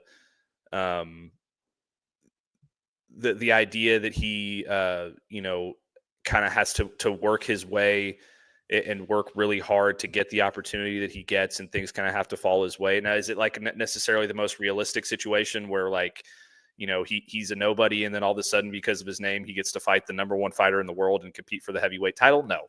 But it makes it believable, at least, that he could get to that point just based on the other things that happened in the movie, like with the guy ahead of him getting the guy that was supposed to fight the number one fighter getting knocked out, and then you know, he can't fight, and then the other guy's about to go to jail, so he really only has one opportunity, and this is just kind of more of a marketing thing than anything else. Like there's, you know, it's not like it doesn't feel like necessarily a legitimate fight because it's more of a marketing ploy that they're just trying to get some money. So that aspect of it makes it more believable to me. And I thought they did a really good job of embodying like the Rocky mentality too, of like the underdog who is, you know, just fighting for his life in there. And I thought the cinematography was really cool. Obviously, like, you know, if you watch a boxing match on TV, you're not going to see the huge blows all of the time, like so many that are just so like cinematic and all that stuff. But it's a movie, so you kind of have to have that stuff in there. Yeah. And then I thought like one of the most underrated cool parts of the movie was when Ricky Conlon, the number one fighter that he fights at the end, has his intro, like his walkout into the ring. I thought was so cool and so well done with the guy like spitting fire and stuff. This is probably my favorite boxing movie. I think it's deserving of being named alongside Rocky 1 and Rocky 2 is a really legitimately awesome boxing movie. I hadn't seen it in a while, and I watched it last night, and then as soon as it was over, I put on Creed 2 because I wanted to keep going. So that's always a good sign of a movie to me. Yeah. If you continue the story and go right into the next one. But I know you're probably going to feel different, so I'll let you take it. I'll say, okay. So first of all, and spoiler alerts on this one, can we stop with the movies where they don't win at the end? I don't want to watch any more of these movies where they don't win at the end. It builds all up and they don't. I'm tired of it. Look, the movie's not bad. It was longer than it needed to be. Like when they got to that first fight and I looked down at how long we've been in the, I'm like, what? There's that much more still coming. Oh no, I thought this might be the climax. But no, I'm with you that the love story, while it's all right, the whole her being deaf thing really was not necessary in this. It felt like it was a trope set. So there's a lot of things in this movie that I thought were really set up for sequels. Like this was very much a movie written to be a series of movies. Mm-hmm. And so everything kind of in it is set up in a way to be like, hey, we don't want to overshine anything because down the road this may be important. So we'll leave this piece and we'll kind of mention it and set it up, but that could be in Creed 2, Creed 3, whatever. We think this is going to be a series of movies. And so that one was kind of in that same sense. The only time it really came up was when she took it out when he was banging on the door so she didn't have to hear him banging at the door anymore.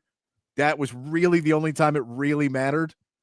Was that, so I think there's like stuff like that throughout the movie was kind of there. There was a line in there that just caught me off because it was placed really weird because it felt like they wrote the original line and then wanted to have a callback to it, but they put it in a weird spot, which was the line about Felicia Rashad says, I had to wipe your dad's ass because he couldn't use his hands.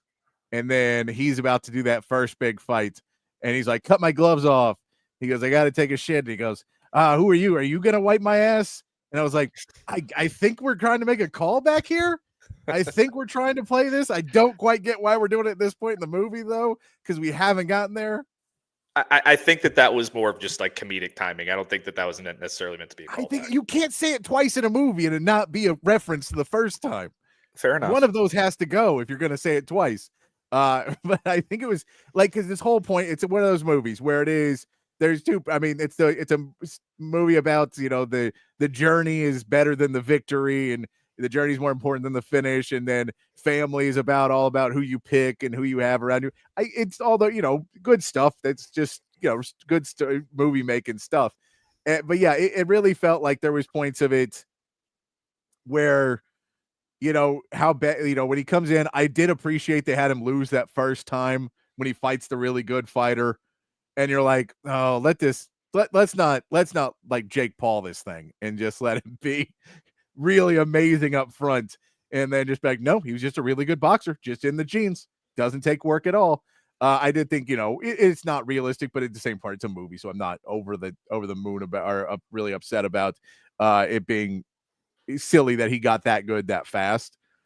But overall, it's good for a Rocky movie. It did well. Sly Stallone did a good job in that role. The cancer thing, I get why it's there. Like I get to add into it all of it. I get it. I didn't need it, but I get it. So there's certain parts I probably would have cut back a little bit more. In the fact that he, like, there was a scene where he's being, where they find out they're all celebrating after the win, and then she reads on her phone that he's Apollo Creed's kid, and he's not at all mad that this came out. Like he's like, oh yeah, I didn't tell you. Wouldn't he be mad? Wouldn't you be mad if you kept it a secret purposefully from everybody and then it got leaked out? And wouldn't you think the one other guy who knew would have been signed and been like, oh, you told somebody? Like, that's where that scene in my head goes. It just doesn't. Yeah. He's just like, no, it got out. Okay, I'm Creed's kid. All right, we're good.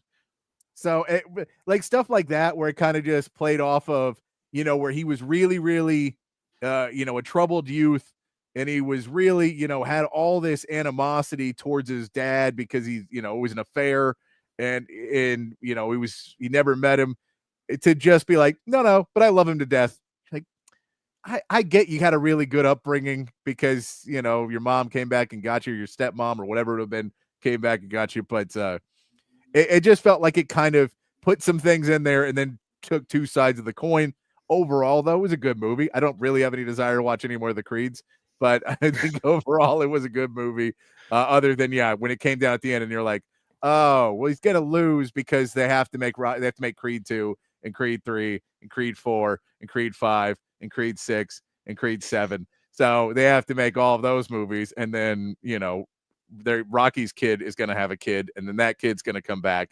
And then we'll get little Rocky the Third to 1, 2. So are we in agreement that we're not going to do Creed 2 and Creed 3 during our movie marathon? I mean, we can. I don't have any desire to watch either of them. There wasn't enough that made me think, man, I'd like to watch that movie again, except with slightly different characters. Well, okay. The second one is quite similar to the first. I'm not going to go into spoilers. So it's a little bit shorter, I think, but it's a pretty similar movie. They're like, the death thing comes back up in that, like, so you mentioned that earlier, like it does a lot of these questions are answered later down the line. Yeah. The third one is a completely different movie and it's kind of wild. So, we'll see. But I get your gripes with the movie. I think that the Rocky cancer stuff is a necessity of the story. I just think there was probably a little bit too much of it. Yeah, they could I have think cut back a little bit on it. Look, and I'll say I appreciate that they didn't do the old trope of just Rocky coughing blood into a napkin at one point and being like, "Oh no, I'm okay." Like, I'm glad they just actually had real life things, because the old trope is guy gets sick but won't ever admit it and then dies at the very end. But I think they were also like, we can't kill Rocky in this movie.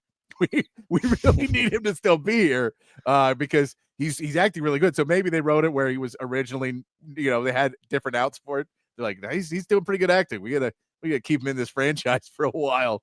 But yeah, like, I get it. But again, it was a lot for everything going on in the movie. And then a montage. It's a different montage than the Rocky montage. There wasn't as much sad cancer stuff in the original Rocky montage. Like, when he's running up the stairs and beating you're like, and then it's like, okay, I get it. But I kind of just want that montage a little bit of him just training and not him doing a little bit of training and then Sly Stallone throwing up. I don't necessarily need those together, but I get the storyline part of it. Yeah, I agree with you. I was moved by the Rocky cancer stuff because, and part of that's just because I think a lot of that is in there, not only just to add some stakes to the movie and get you in your feels or whatever, but obviously this movie is designed to be viewed by Rocky fans. Yeah. So they're trying to bring Rocky fans back into the fold. Rocky is one of the most beloved characters in the history of sports cinema, and fans that are diehard Rocky fans love him more than anything else. Yeah. So putting him in that position, I think really that was the kind of the thing there. Well, but yeah, I think it definitely makes Creed way more likable as a character. And that really, it gives him the real rub of the movie, which is, hey, this guy did come back. He messed up. He did all these things because it got too big for him. But then he came back and fulfilled his duties. And so it does give him the rub of, now you, in that last fight, you really, really care about the guy because he took care of a sick man that he didn't really know growing up, but then, treats him as family. That makes you go, okay, he's much more likable in that sense. But also in the back end, they're like, you probably could have done that another way, but I get why you did it. It was a lot of it. And then the weird part where he gets diagnosed and then they're like, well, you hand him pamphlets. And you're like, well, he's going to find the pamphlets. Like, we get the beats of how this one's going to go now. He's going to get the pamphlets and then he's going to say, you got to get treatment. He's going to say, I don't want to get treatment. And then they're going to show up and be like, no, you have to get treatment. He goes, okay, I'll get treatment. And you were like, that's kind of how this is going to go right now. And then it didn't affect the rest of the movie enough of bad. So it doesn't bother me because it wasn't bad that it happened. It was just one of those pieces that, as for me, being the person who doesn't like watching movies, I've been like, cool, we're cutting all that out. We're cutting all these things out. The love story, to almost all of it's cut out. We're just going to keep moving down. I just, that stuff was necessary for Michael B. Jordan's development as a character throughout that movie, because at the beginning of it, he's not a likable person. No, you kind of get, I'm with you. You kind of get the side of it where he's not unlikable, but he's also, you're like, all right, buddy, you quit your job. I get it. You want to be a fight. Yeah, I get it. So whatever some movies you like, nothing. I don't like movies. I watch comedies, but I don't. There's nothing that I'm like, that's my Mount Rushmore movies. We'll do that over the summer. Mount Rushmore movies. I'll find movies I actually like. But anything over 30 minutes is too long. I watch sports and then that's about it. I don't like watching a lot of movies. So I think Patrick and I have a lot in common, and that's why we work well together on this show. But the biggest difference in the two of us by far is our opinion on movies. So no, I'll never get like that. To me, it always blows my mind when people are like, "Oh, so we just sat down and turned the lights down and got some popcorn and watched me." I'm like, "What? Why would you? No, it's horrible. Why would you ever do that? Turn the lights back up. Have like 4 different things going on. I need my brain completely occupied." But then I'm also the guy that, I'll watch a movie in the corner of my eye for all night long just because I'm an idiot. So we do that as well. For next week, all right, I'm going to stick with the basketball theme, but I'm going to go in a movie that I've seen once a long time ago. And if I remember correctly, it was at a sleepover at my friend's house. So that should tell you how long ago this came out. This came out in 1996. It's a basketball movie starring, it's written by Judd Apatow. It's a Judd Apatow movie starring Damon Wayans, Daniel Stern, and Dan Aykroyd. Have you ever heard of the movie Celtic Pride? Oh, God. Yeah. Okay. Celtic Pride. Celtic Pride is going to be the movie. We'll watch it since the Celtics are in this series. We're rooting for the Knicks, but the Celtics are in this series right now. I've never seen it, so this is going to be the first movie that we've watched that I've never seen before. So. I was going to try and find one that I thought maybe this would be out of Matt's lexicon of movies, because it is like a 96 movie that it was not critically acclaimed at all. It has a little bit of a cult following. I remember it being okay funny of a movie. The basic premise is that Damon Wayans plays for the Utah Jazz. They're taking on the Celtics, and Dan Aykroyd and Chris Lloyd kidnap him so the Celtics can win. And hilarity ensues. That's the basic premise of this movie. But it's going to fall into our basketball movies. Okay, it kind of feels like we have a theme here now. So I'm going to go with the more serious, like drama-driven sports movies. You're going to go with the more comedic ones. I'm not going to pick drama movies. Drama is dumb. Paying for emotions that you don't want to feel. I don't get it. I never will. You're going to hate my movie next week. I already know what I'm picking too, so it is not just my favorite sports movie. It is my favorite, it is in my Mount Rushmore of movies. So, okay. It's all right. We'll see what that is a week from now. I'll prepare. It's probably got a 7-hour runtime too. No, I'm mad. By the way, Celtic Pride, you want to guess the runtime? An hour and 29 minutes. No, 90 minutes. They made it for the full 90. The 90, and then they said, that's enough. We're good. There we go. So that will be our movie for next week is Celtic Pride, and see if Matt can take some slapstick comedy from 1996 and enjoy himself in this. It does have Christopher McDonald. So we watched Happy Gilmore already. Christopher McDonald, I believe, is the coach of the Jazz in this movie. Okay. So he is also featured in this movie as another unlikable prick. So he's typecast a little bit at that point, but it's good stuff. So we'll have that going for next week. But let's get back into talking about some sports and talking about the actual NBA as the playoffs continued last night. We got to see another epic comeback by the Indiana Pacers. This was a game that I had kind of been watching on and off and doing some stuff around the house, but you just put it on and watching it around the house. And then it comes down to last minute, and it's a 5-point lead or 7-point lead. I think maybe with a minute left for the Cavaliers.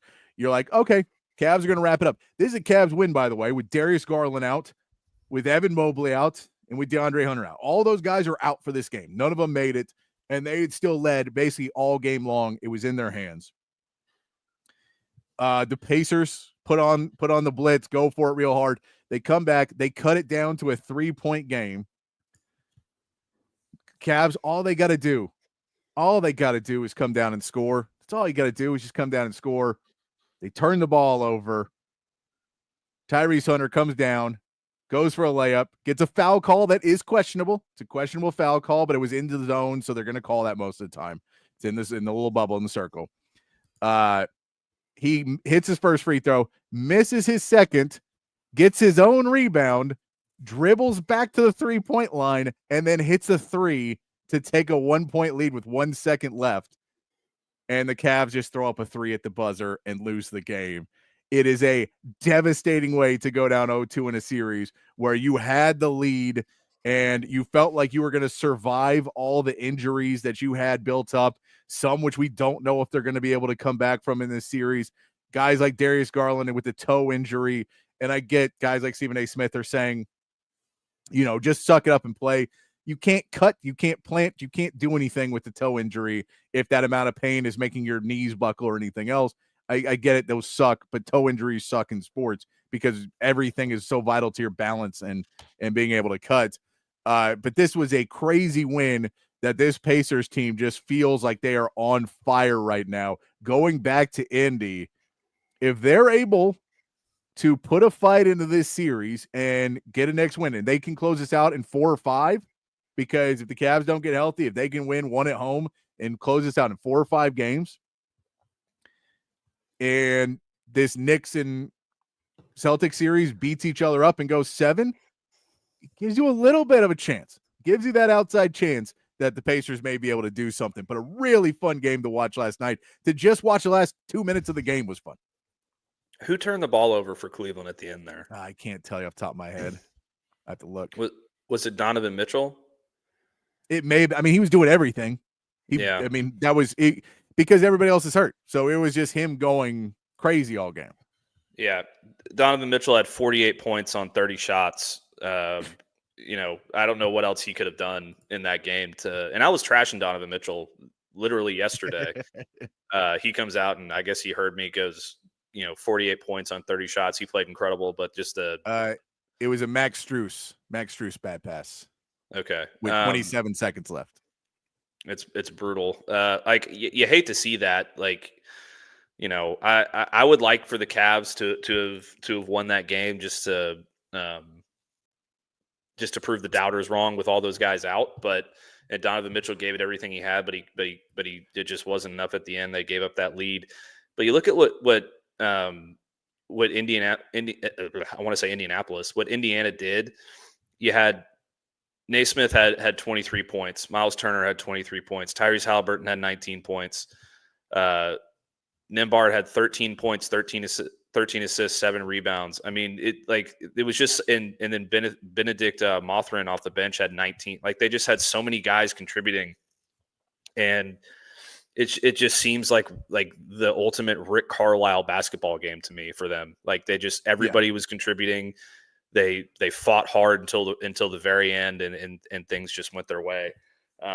Great win for them. This is exactly what I talked about yesterday, though. If you're Cleveland, you go down 2-0 and you have to go back, you have to go to Indianapolis after this, you're in big trouble, man. That place is going to be rocking. It's going to be absolutely rocking. Like, it's not the toughest place to play in the NBA, but it can be pretty tough. And we talked about Ty Jerome taking too many shots in game 1, along with Mitchell. Ty Jerome goes 1 for 14 in game 2. He has 2 points on 14 shots. That wild. Is unacceptable basketball. And that's somebody trying to make things happen when you just got to pass the ball and be part of team basketball.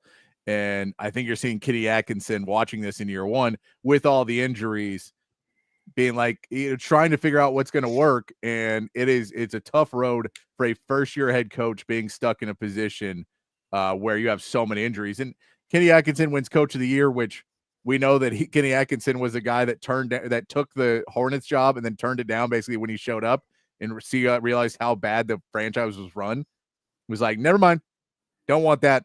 I don't want to be any part of this. Like, it's going to be bad. He goes to Cleveland, takes that job, wins Coach of the Year, has a lot going for him. But right now, it's kind of like when you saw JJ Redick with the Lakers. He just has no answers for a team when he's just going, give the ball to Donovan Mitchell. Just hopes he saves us offensively. I'll try and coach the defense up, but I don't know what to tell you about offense because no one's being able to score. Yeah, they're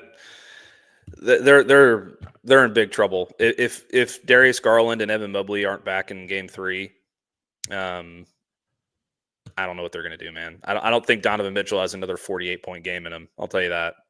No, I mean, he will if there's no one else playing, but because he's the only one who's going to shoot. But he's going to take 40 shots to do it, and that's not going to be good winning basketball. But that game was a ton of fun to watch, especially down the stretch as that game came to an end.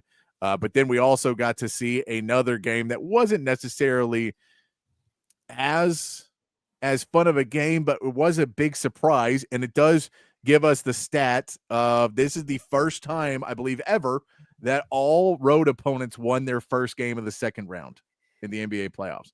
Every road opponent has won their first game. The Warriors get a 99-88 win over the Minnesota Timberwolves, and this is with Steph Curry only playing very limited minutes. He ends up playing 13 because he injures his hamstring and is now out at least a week. So your best player, the guy who really makes this whole engine run, this thing that everything is built around, is now out for your next 3 games. Maybe next 4, maybe next 5. Yeah. Now, if you get that far, like that's the problem. So the Warriors need that win. They're able to hold on and get the win. Jimmy Butler plays well. Buddy Hield has been playing out of his mind offensively. He is maybe one of the bigger, I don't want to say idiots, but absent-minded players we've seen in NBA history or in recent history, of guys that you're like, he's really good, but this guy seems to be a little, maybe one screw short. He gets the delay of game at the beginning of the game for wearing the wrong shorts out. So he goes to check into the game and is not wearing the correct shorts. So he has to go back to the locker room and change his shorts. So they get a delay of game for that. Oh, man. He makes fun, which I don't have the clip pulled up, but he makes fun of Jimmy Butler. At one point, he made fun of this offseason with him saying, we had to bring his joy back. We want to have his joy. And he lost his joy. And Jimmy Butler's like, why are you saying it like that? Why you got to do that? He goes, do you even know what you're doing with your fingers? And he goes, well, you know what that's called? And he goes, 2 fingers. All right, buddy. I'm shocked this guy's not a Dallas Maverick, honestly. Buddy, he's played on a bunch of teams now because he's a really good 3-point shooter. We know what he can do, but he's streaky. And, sometimes you got to get to him. We saw the thing earlier this season when Steve Kerr pulled him off and he was taking threes and not passing to Steph Curry when he was calling for the ball. And he goes, hey, buddy, I want you to meet Steph, the best 3-point shooter in NBA history. When he's open, you pass him the ball. Like, you don't keep shooting. You give the ball up. But he plays 40 minutes in the game, has 24 points, goes 5 of 8 from 3. He once again helps this offense going when Steph Curry is not there to be doing it. And this Golden State defense is legit. Hey, man, defense wins championships, Matt. Did you know that? I have no comment. I'll tell you the flip of this, but defense wins championships. They hold Minnesota to 88 points. They are garbage from 3. They end up 5 for 29. They were 1 for 20 to start. 1 for 20. They end up 5 for 29. They are just shooting the ball terribly. They play really good defense against him. Anthony Edwards ends up with 23. A lot of that's at the end of the game.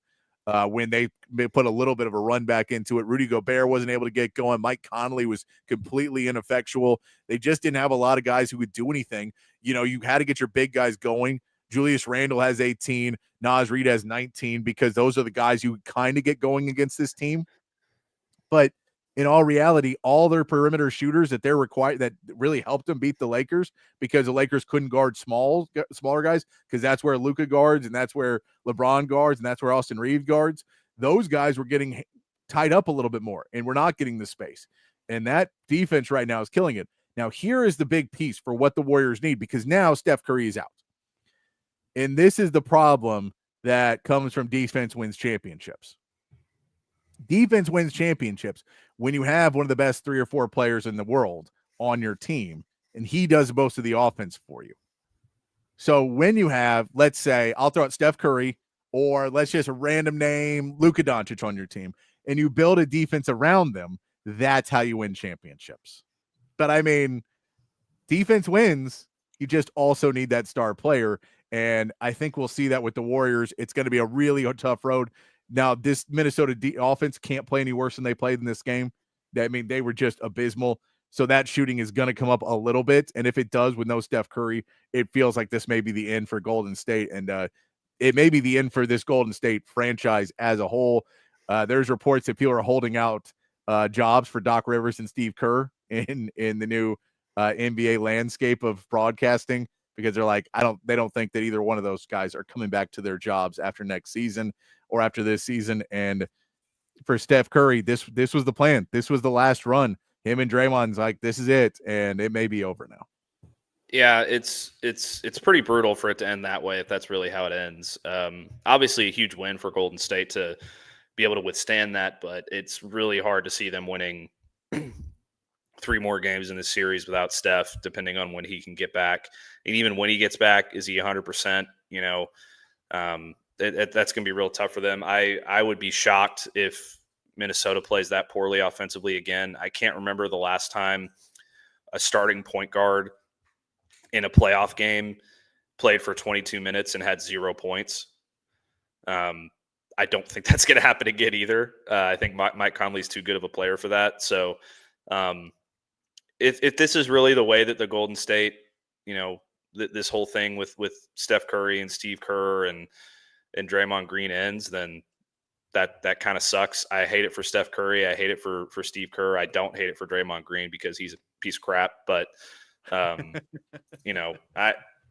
I would expect to see Minnesota kind of, even though they lost this first game, kind of run away with this series once they get their offense back under them. We do get tonight a game 2 of the Knicks and Celtics. I have not seen Porzingis's availability after dealing with an illness. I'll have to look that one up and see if we see anything about Porzingis and his availability after dealing with an illness in game 1 that really hamstrung him, and he did not play much, wasn't able to get going. So I'm curious what he'll be able to do to add into this team. But this is a Knicks team that fought out a victory in game 1.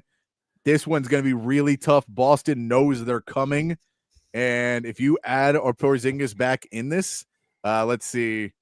He's available tonight. I just looked. He's available. Looked it up. Okay, so if he's available, then he'll go. Joe says, "Will Celtics miss 45 3-point shots again?"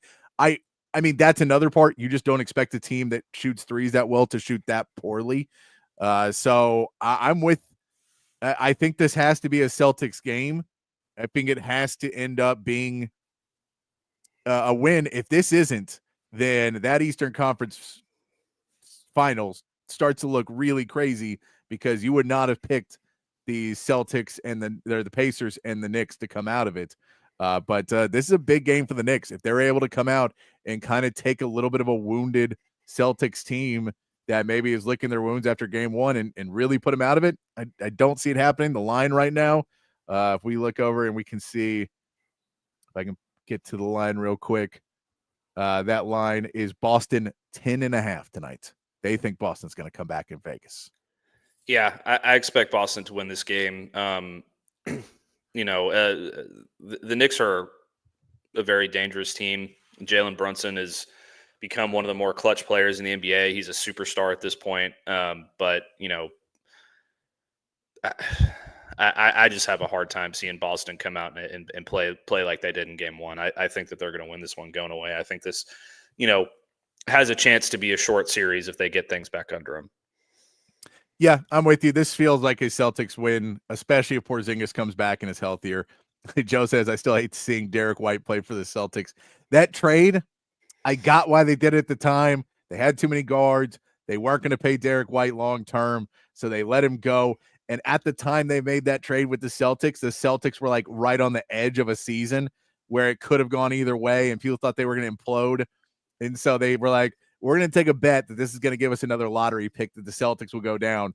And of course, they get Derek White. It fits perfectly into what they do. They get healthy and they go make their big run. And you're like, dang it. So that pick that you thought you were getting for Derek White in a first round pick, you're like, that pick will probably be around, if we, it'll be around between 10 and 20. And then the pick's like 28 or something like that. And just really screwed you. Did not give you a good pick for that trade for Derek White. But at the time, they were hoping it'd be like a top 10 pick, and then it did not work out that way. We also get Nuggets Thunder tonight, another matchup. That is Denver leading 1-0 against the Thunder. Jokic just did whatever he wanted. They got Isaiah Hartenstein. They have Chet Holmgren. They were hoping that these bigs coming, having healthy bigs was going to be able to put a stop to the menace that is Jokic. It didn't at all. Not even a little. He did whatever he wanted in game 1.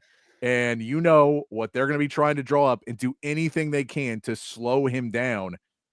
Can they slow down Jokic? Is that what this is all about now? Is this the try and stop Jokic game for Oklahoma City? I mean, you got to try, right? But for a guy who's 7 foot whatever and can just like literally decide I'm 7 feet behind the 3-point line, I'm just going to throw it in the basket real quick. There's not a lot of options.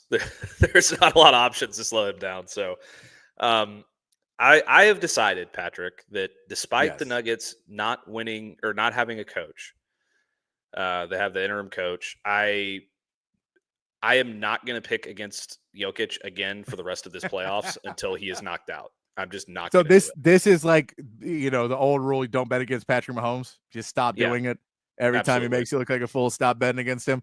OKC, if you want to do that, you get 10.5 points tonight. OKC is a 10.5 point favorite in this game. So if you want to put your money down on that, 10.5 point favorite, you could have Jokic lose by 10 and still be in this game. I mean, that's really the question, because especially for 10.5 points, if Jokic comes out and does what he wants to do and just beats up on this OKC team again, they'll be in the game, because, it's a lot harder to score when you're pulling the ball out of the net. That's just standard basketball knowledge. And then what is he going to be able to do? What are you going to be able to do to stop him? I know you can say you're going to trade threes for twos and you're going to hit your threes, but for Oklahoma City, you just don't necessarily have a bunch of dynamic scorers.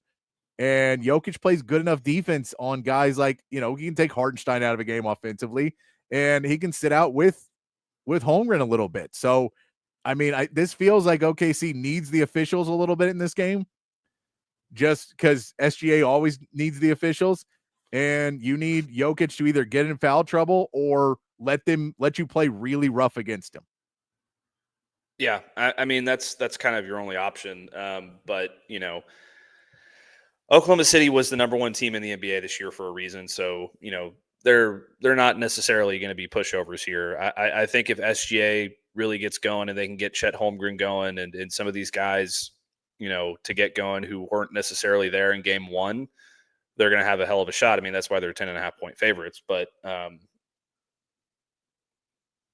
no, I'm not taking them until Jokic is out of this series. There's just no 10.5 points there for you, Matt. 10.5 points. So if you want to take Matt's advice there, Matt's giving you the full Jokic guarantee.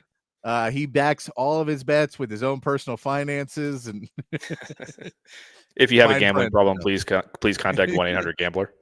Fine print. No, he doesn't. Don't take us up on that. We did see this list come out. We'll talk about this for a little bit. We still got a little bit of time here left in the show, Matt. So you sent me this today.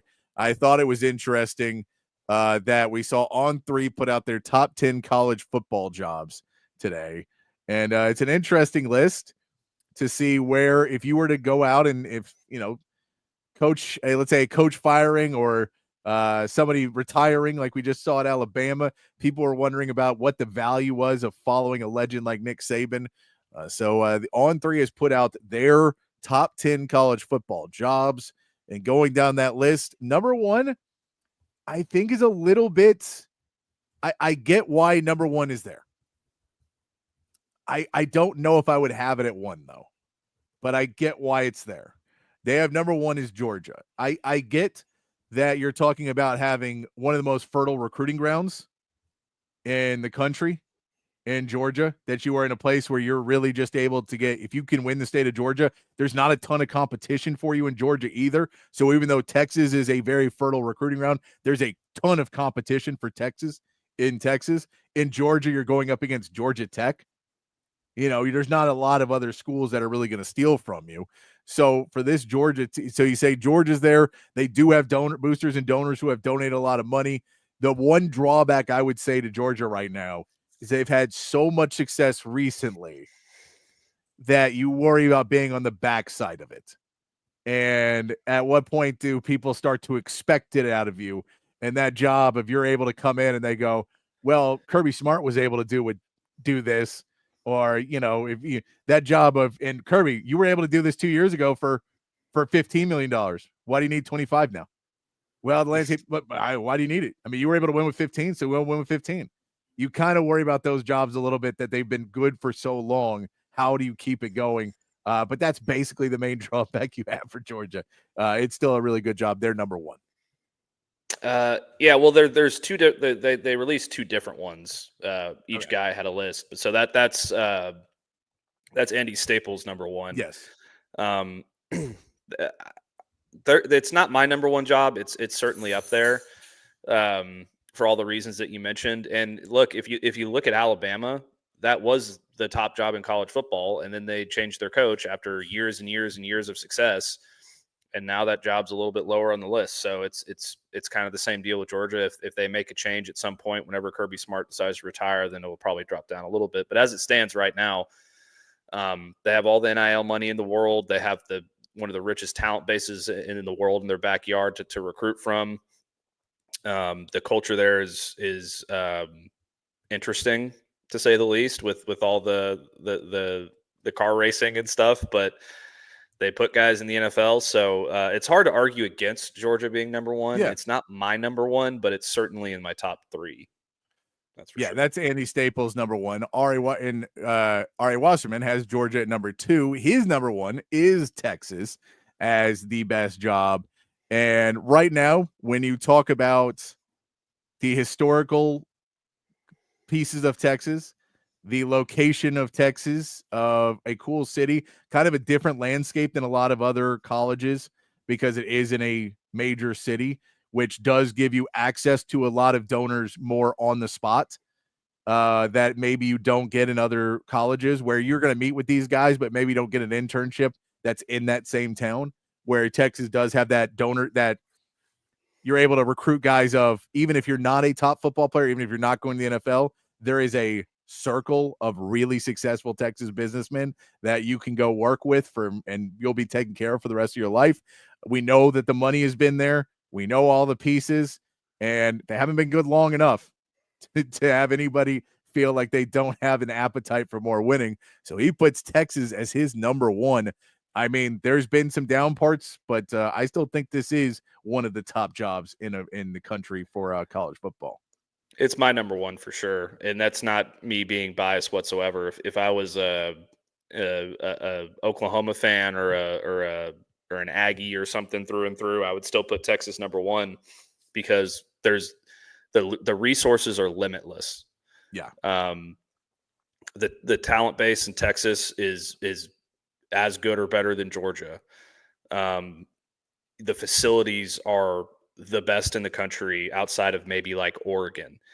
You have everything at your fingertips, every single thing you could possibly need, which makes it baffling, absolutely baffling, that Tom Herman and Charlie Strong couldn't succeed here. And Sark's just getting started, and it's only going to go up from here. That they're on the cusp of being the national powerhouse if they're not already. The only thing that they really need to do to solidify that is win a national championship. So, and they're going to be one of the favorites to do it this year. So I think Texas is the clear number one job in the country as of right now. And I don't think it's close. Number two for for Staples, and three for Wasserman is Ohio State. Ohio State, again, gets a lot of that money done. They're defending national champions. They have the history. They fall into all of those pieces as well. That feels like another kind of no-brainer top pick there for Ohio State. Yeah, that's my number two job, and it's the reason that it's ahead of Georgia for me is because I feel like the long-term the ability to succeed there long-term is better than it is at Georgia. Like, I feel like Georgia is on probably the closer of the two to falling off a little bit. And I feel like Ryan Day has been there long enough, and now he's finally got his foothold, and he's just going to, like, it's just going to continue to get better there. But you could go either way there. I have Ohio State as my number two, but they do anything they want there. You can get anything you want there. You can do anything you want there. And they own that rivalry with Michigan right now, even though they lost this past year, they own it. So, I mean, they lost the last 5 years? I'm sorry. I confused that with another rivalry. That's everybody forget what I just said in the last 15 seconds. That's the one thing that they need to do is get control back of that rivalry. Yeah. If they can own that rivalry, then they're going to be unstoppable. and Michigan's the one thing that's standing in their way of doing that. So yeah. Number 4 on both guys' list is Oregon. This one really jumps in when Phil Knight in the NIL world started. Oregon really jumped up on everybody's list because Phil Knight, the CEO, founder, everything of Nike, has been a long-time Oregon supporter, and now he can funnel that in to Oregon's actual players. They have been one of the leaders in NIL. So now you've also now transferred over from the Pac-12. You're in the Big Ten when there's only 2 major conferences right now. That could change. But right now, the Big Ten and the SEC are ahead of everybody else. And so now you're in one of those as opposed to kind of sitting behind in the Pac-12, wanting to be in those conversations. You're in those. You're handing all the money. Dan Lanning's got a really sweet job right now.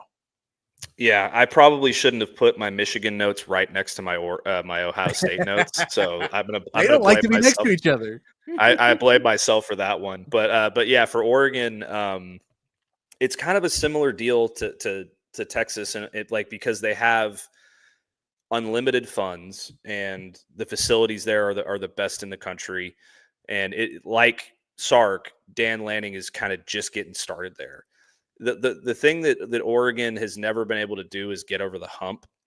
But I think that they're going to have a really good chance to do that under Dan Lanning. It's gonna hinge on, figuring out their quarterback situation, because before Dylan Gabriel,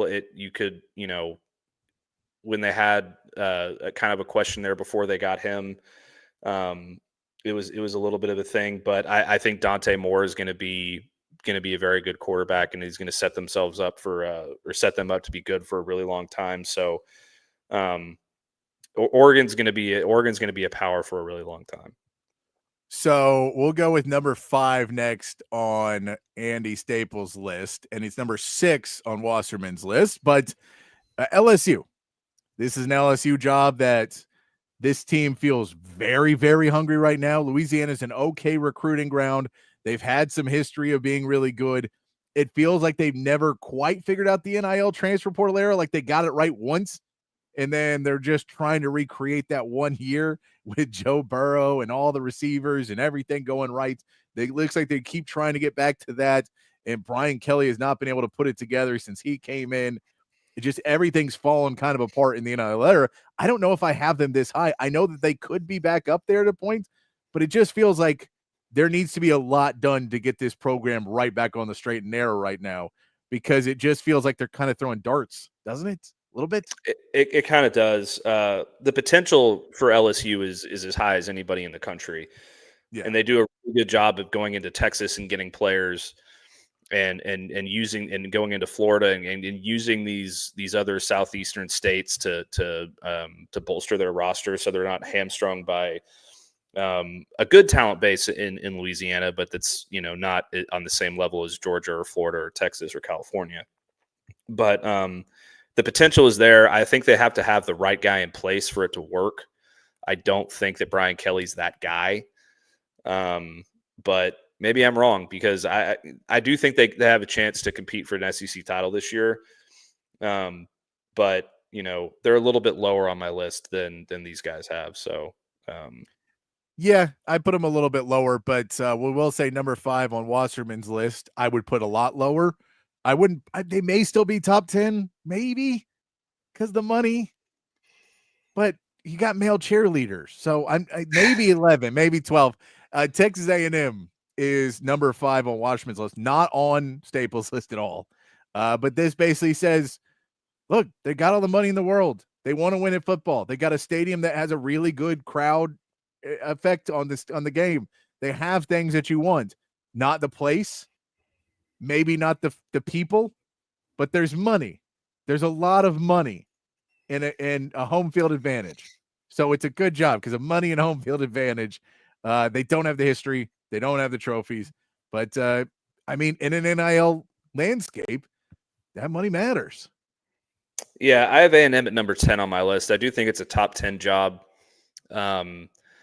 There's just something, and I've never been able to put my finger on it. I don't know if anybody really has been able to put their finger on it. There's just something missing. and I don't know what it is because Female they have all the female cheerleaders. they have all the resources in the world. They have great facilities. Their recruiting is top notch. They're hungry. They have the home field advantage. They have everything you could possibly want in your program, but they've never been able to put it all together. Maybe I don't know, man. It's hard for me to put them that high. I think they have the potential to be in the top 5 if they manage to put everything together, but they've just never been able to put it all together. And every year it's the same thing. And like, I struggle with it because I'm on the Texas beat and the Texas A&M beat, and I look over at like a site like Texags. Every single year it's the same thing. This is the year for Aggie football, and they're going to put it all together. And we got a championship coach, and this is finally the year that we make a name for ourselves in the SEC. And they're probably going to go 8-4, 9-3 again, and everybody's going to be pissed. But then next year is the year, Patrick. I mean, it's just that they need to figure out a way to put it all together. I just don't know how they do it. No, I'm with you. I agree that there is something off about that team. And yeah, it does feel like it's really hard to build the type of winning culture they want to do in today's world. I mean, RC Slocum had a really, really good program there. They were a couple pieces short then, but it just feels like now in an era where people want to be, a little bit more seen and all these things, they just feel like they're always a couple players short of really like culture pieces to put over in that program. It just feels like they're always a little bit short, and the culture guys they get maybe aren't good enough players to really make that impact. So just a little bit short. As we're starting to run out of time, what are some of the other jobs that you would say are your favorite top jobs, as those were the top 5 for the two guys? Should I just go through my top 10? Yeah, go for it. Okay, so number 1, I have Texas. Number 2, I have Ohio State. Number 3, I have Georgia. Number 4, Oregon. I still think Alabama is a top 5 job, so I have Alabama number 5. Notre Dame number 6, Michigan number 7, LSU number 8, Oklahoma number 9, and Texas A&M number 10. Okay, no Clemson on your list. No, I think Clemson is just Dabo, and once Dabo's gone, they're gonna be. This is why I would put Clemson on that list. This is why, because that's the one team that looks at it and I go, if I were to be a coach and I were looking to have a run, if you go to Clemson, you go, okay, now we can use the transfer portal. Now we can use NIL. All these boosters and donors that they do have are going to shell out more money now because now we're actually going to use it. So we can build up this. There's a ton of NFL talent that's from Clemson. They do have a history of competing, and we're in a garbage division, in a garbage conference. We can just win the ACC every single year. Now, if we're talking about BCS era or anything else, no. But when we're talking about I can make the playoffs every single year at Clemson. Every single year I can make the playoffs. And so all I got to do is make the playoffs every year, and then I have a shot to go win it all. Now, I'm just saying, if you want to talk about a job where I go, the ownership or the boosters are not tapped out. These are guys that have donated money, but not a huge amount, that you could probably get a couple more good seasons. I think that's a really fun job right now for Clemson. Just because you get kind of ride on Dabo's thing. Well, that sounds wrong, but you get to enjoy the success that Dabo Swinney has had, but then also placate into the new world of it. And I think it'll be I just think it'd be an interesting job. But I do like your list there, Matt, of the top 10 best jobs in America right now. We're going to take a really short break. When we come back, we'll get to our meathead of the day and wrap it up here on Open Gym here on Texas Sports Unfiltered. Hi, I'm Hayden Covert. Welcome to Covert Buick GMC of Bee Cave, your home in the Hill Country for new and pre-owned Buick and GMC vehicles. With beautiful inventory arriving daily, including the GMC Yukon, Sierra 1500, and Buick Enclave, you'll be certain to find the perfect vehicle at an incredible deal. Our service department is also open for all your vehicle maintenance needs. Visit us today for a test drive. Covert, born and raised in Austin. We are professional grade. Altstadt Beer, the best beer that you can find all throughout the great state of Texas. Y'all know I've been a fan of Altstadt for years now. And if you try it, I think you will be too. If you've already tried it, you know exactly what I am talking about. Altstadt is brewed locally in Fredericksburg, but available all over the state of Texas. So if you're tuned in Austin, San Antonio, Dallas, Houston, it does not matter.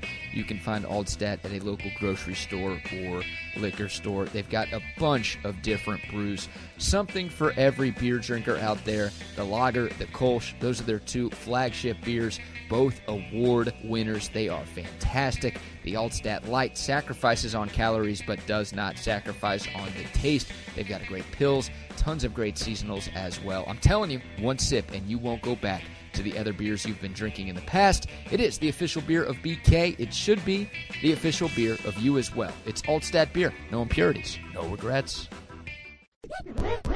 Hi, this is Tom McKay with Audiovisual Consultations. Today's home electronics can be a bit daunting. My company has spent the last 36 years making sure they are not. For those of you who have not experienced our services yet, we'd like to invite you to give us a try for all your home electronics needs. We carry all the major brands of televisions and stereo equipment at prices you can't find in stores. And we come to you. There's no need to leave your home to find great pricing and incomparable service. No traffic, inexperienced sales geeks, or pushy showroom tactics. We believe in having some fun and dreaming big. Do you have a dream for your home entertainment? Let us know. We can make it come true. And we are always there to help after the job is done. We cultivate clients for a lifetime by treating everyone like their family. No, not those family members. I'm talking about the ones you actually like. So relax, hug your kids, make love to your wife, and smile. Then, when you have a moment, give us a call at 255-8678. That's 512-255-8678. Or online at avconsultations.com. Back here on Open Gym, wrapping it up on a Wednesday afternoon. We should mention that Texas did get back on the winning track yesterday in baseball. Cade Bing goes 3 1/3. It only allows one run to get across. They get a big eighth inning with 5 runs to extend the lead and get a big 8-3 or 9-3 victory last night. Get back on the winning track. So good to see for Texas baseball get back on the winning track before another series here at Dish Balk this weekend. Let's get to our meathead of the day. We saw it a little bit with Zay earlier, Chip and Zay earlier. I have a little bit different footage of this, but we know the Pittsburgh Pirates were in the news for a guy falling out of the stands. And then this fight that came out, the video came out, this between apparently this man was separating this guy with the backpack away from a fight with a concessions worker, and the guy came up and did the very annoying "I'm not touching you, I'm not touching you," which lets me know he has not been in a real fight. This goes on for a little bit, and then we get to throwing hands. He's not having it. Since we watch Creed, how about some real fighting? Here we go.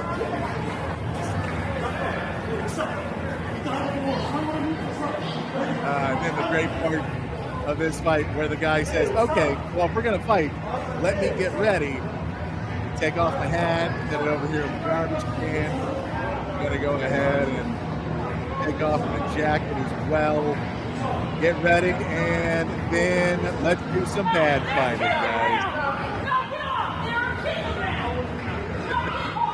Oh, they're like mom coming in to tell them to knock it off. And then we get more fighting. And then the best part right here, the belt comes off.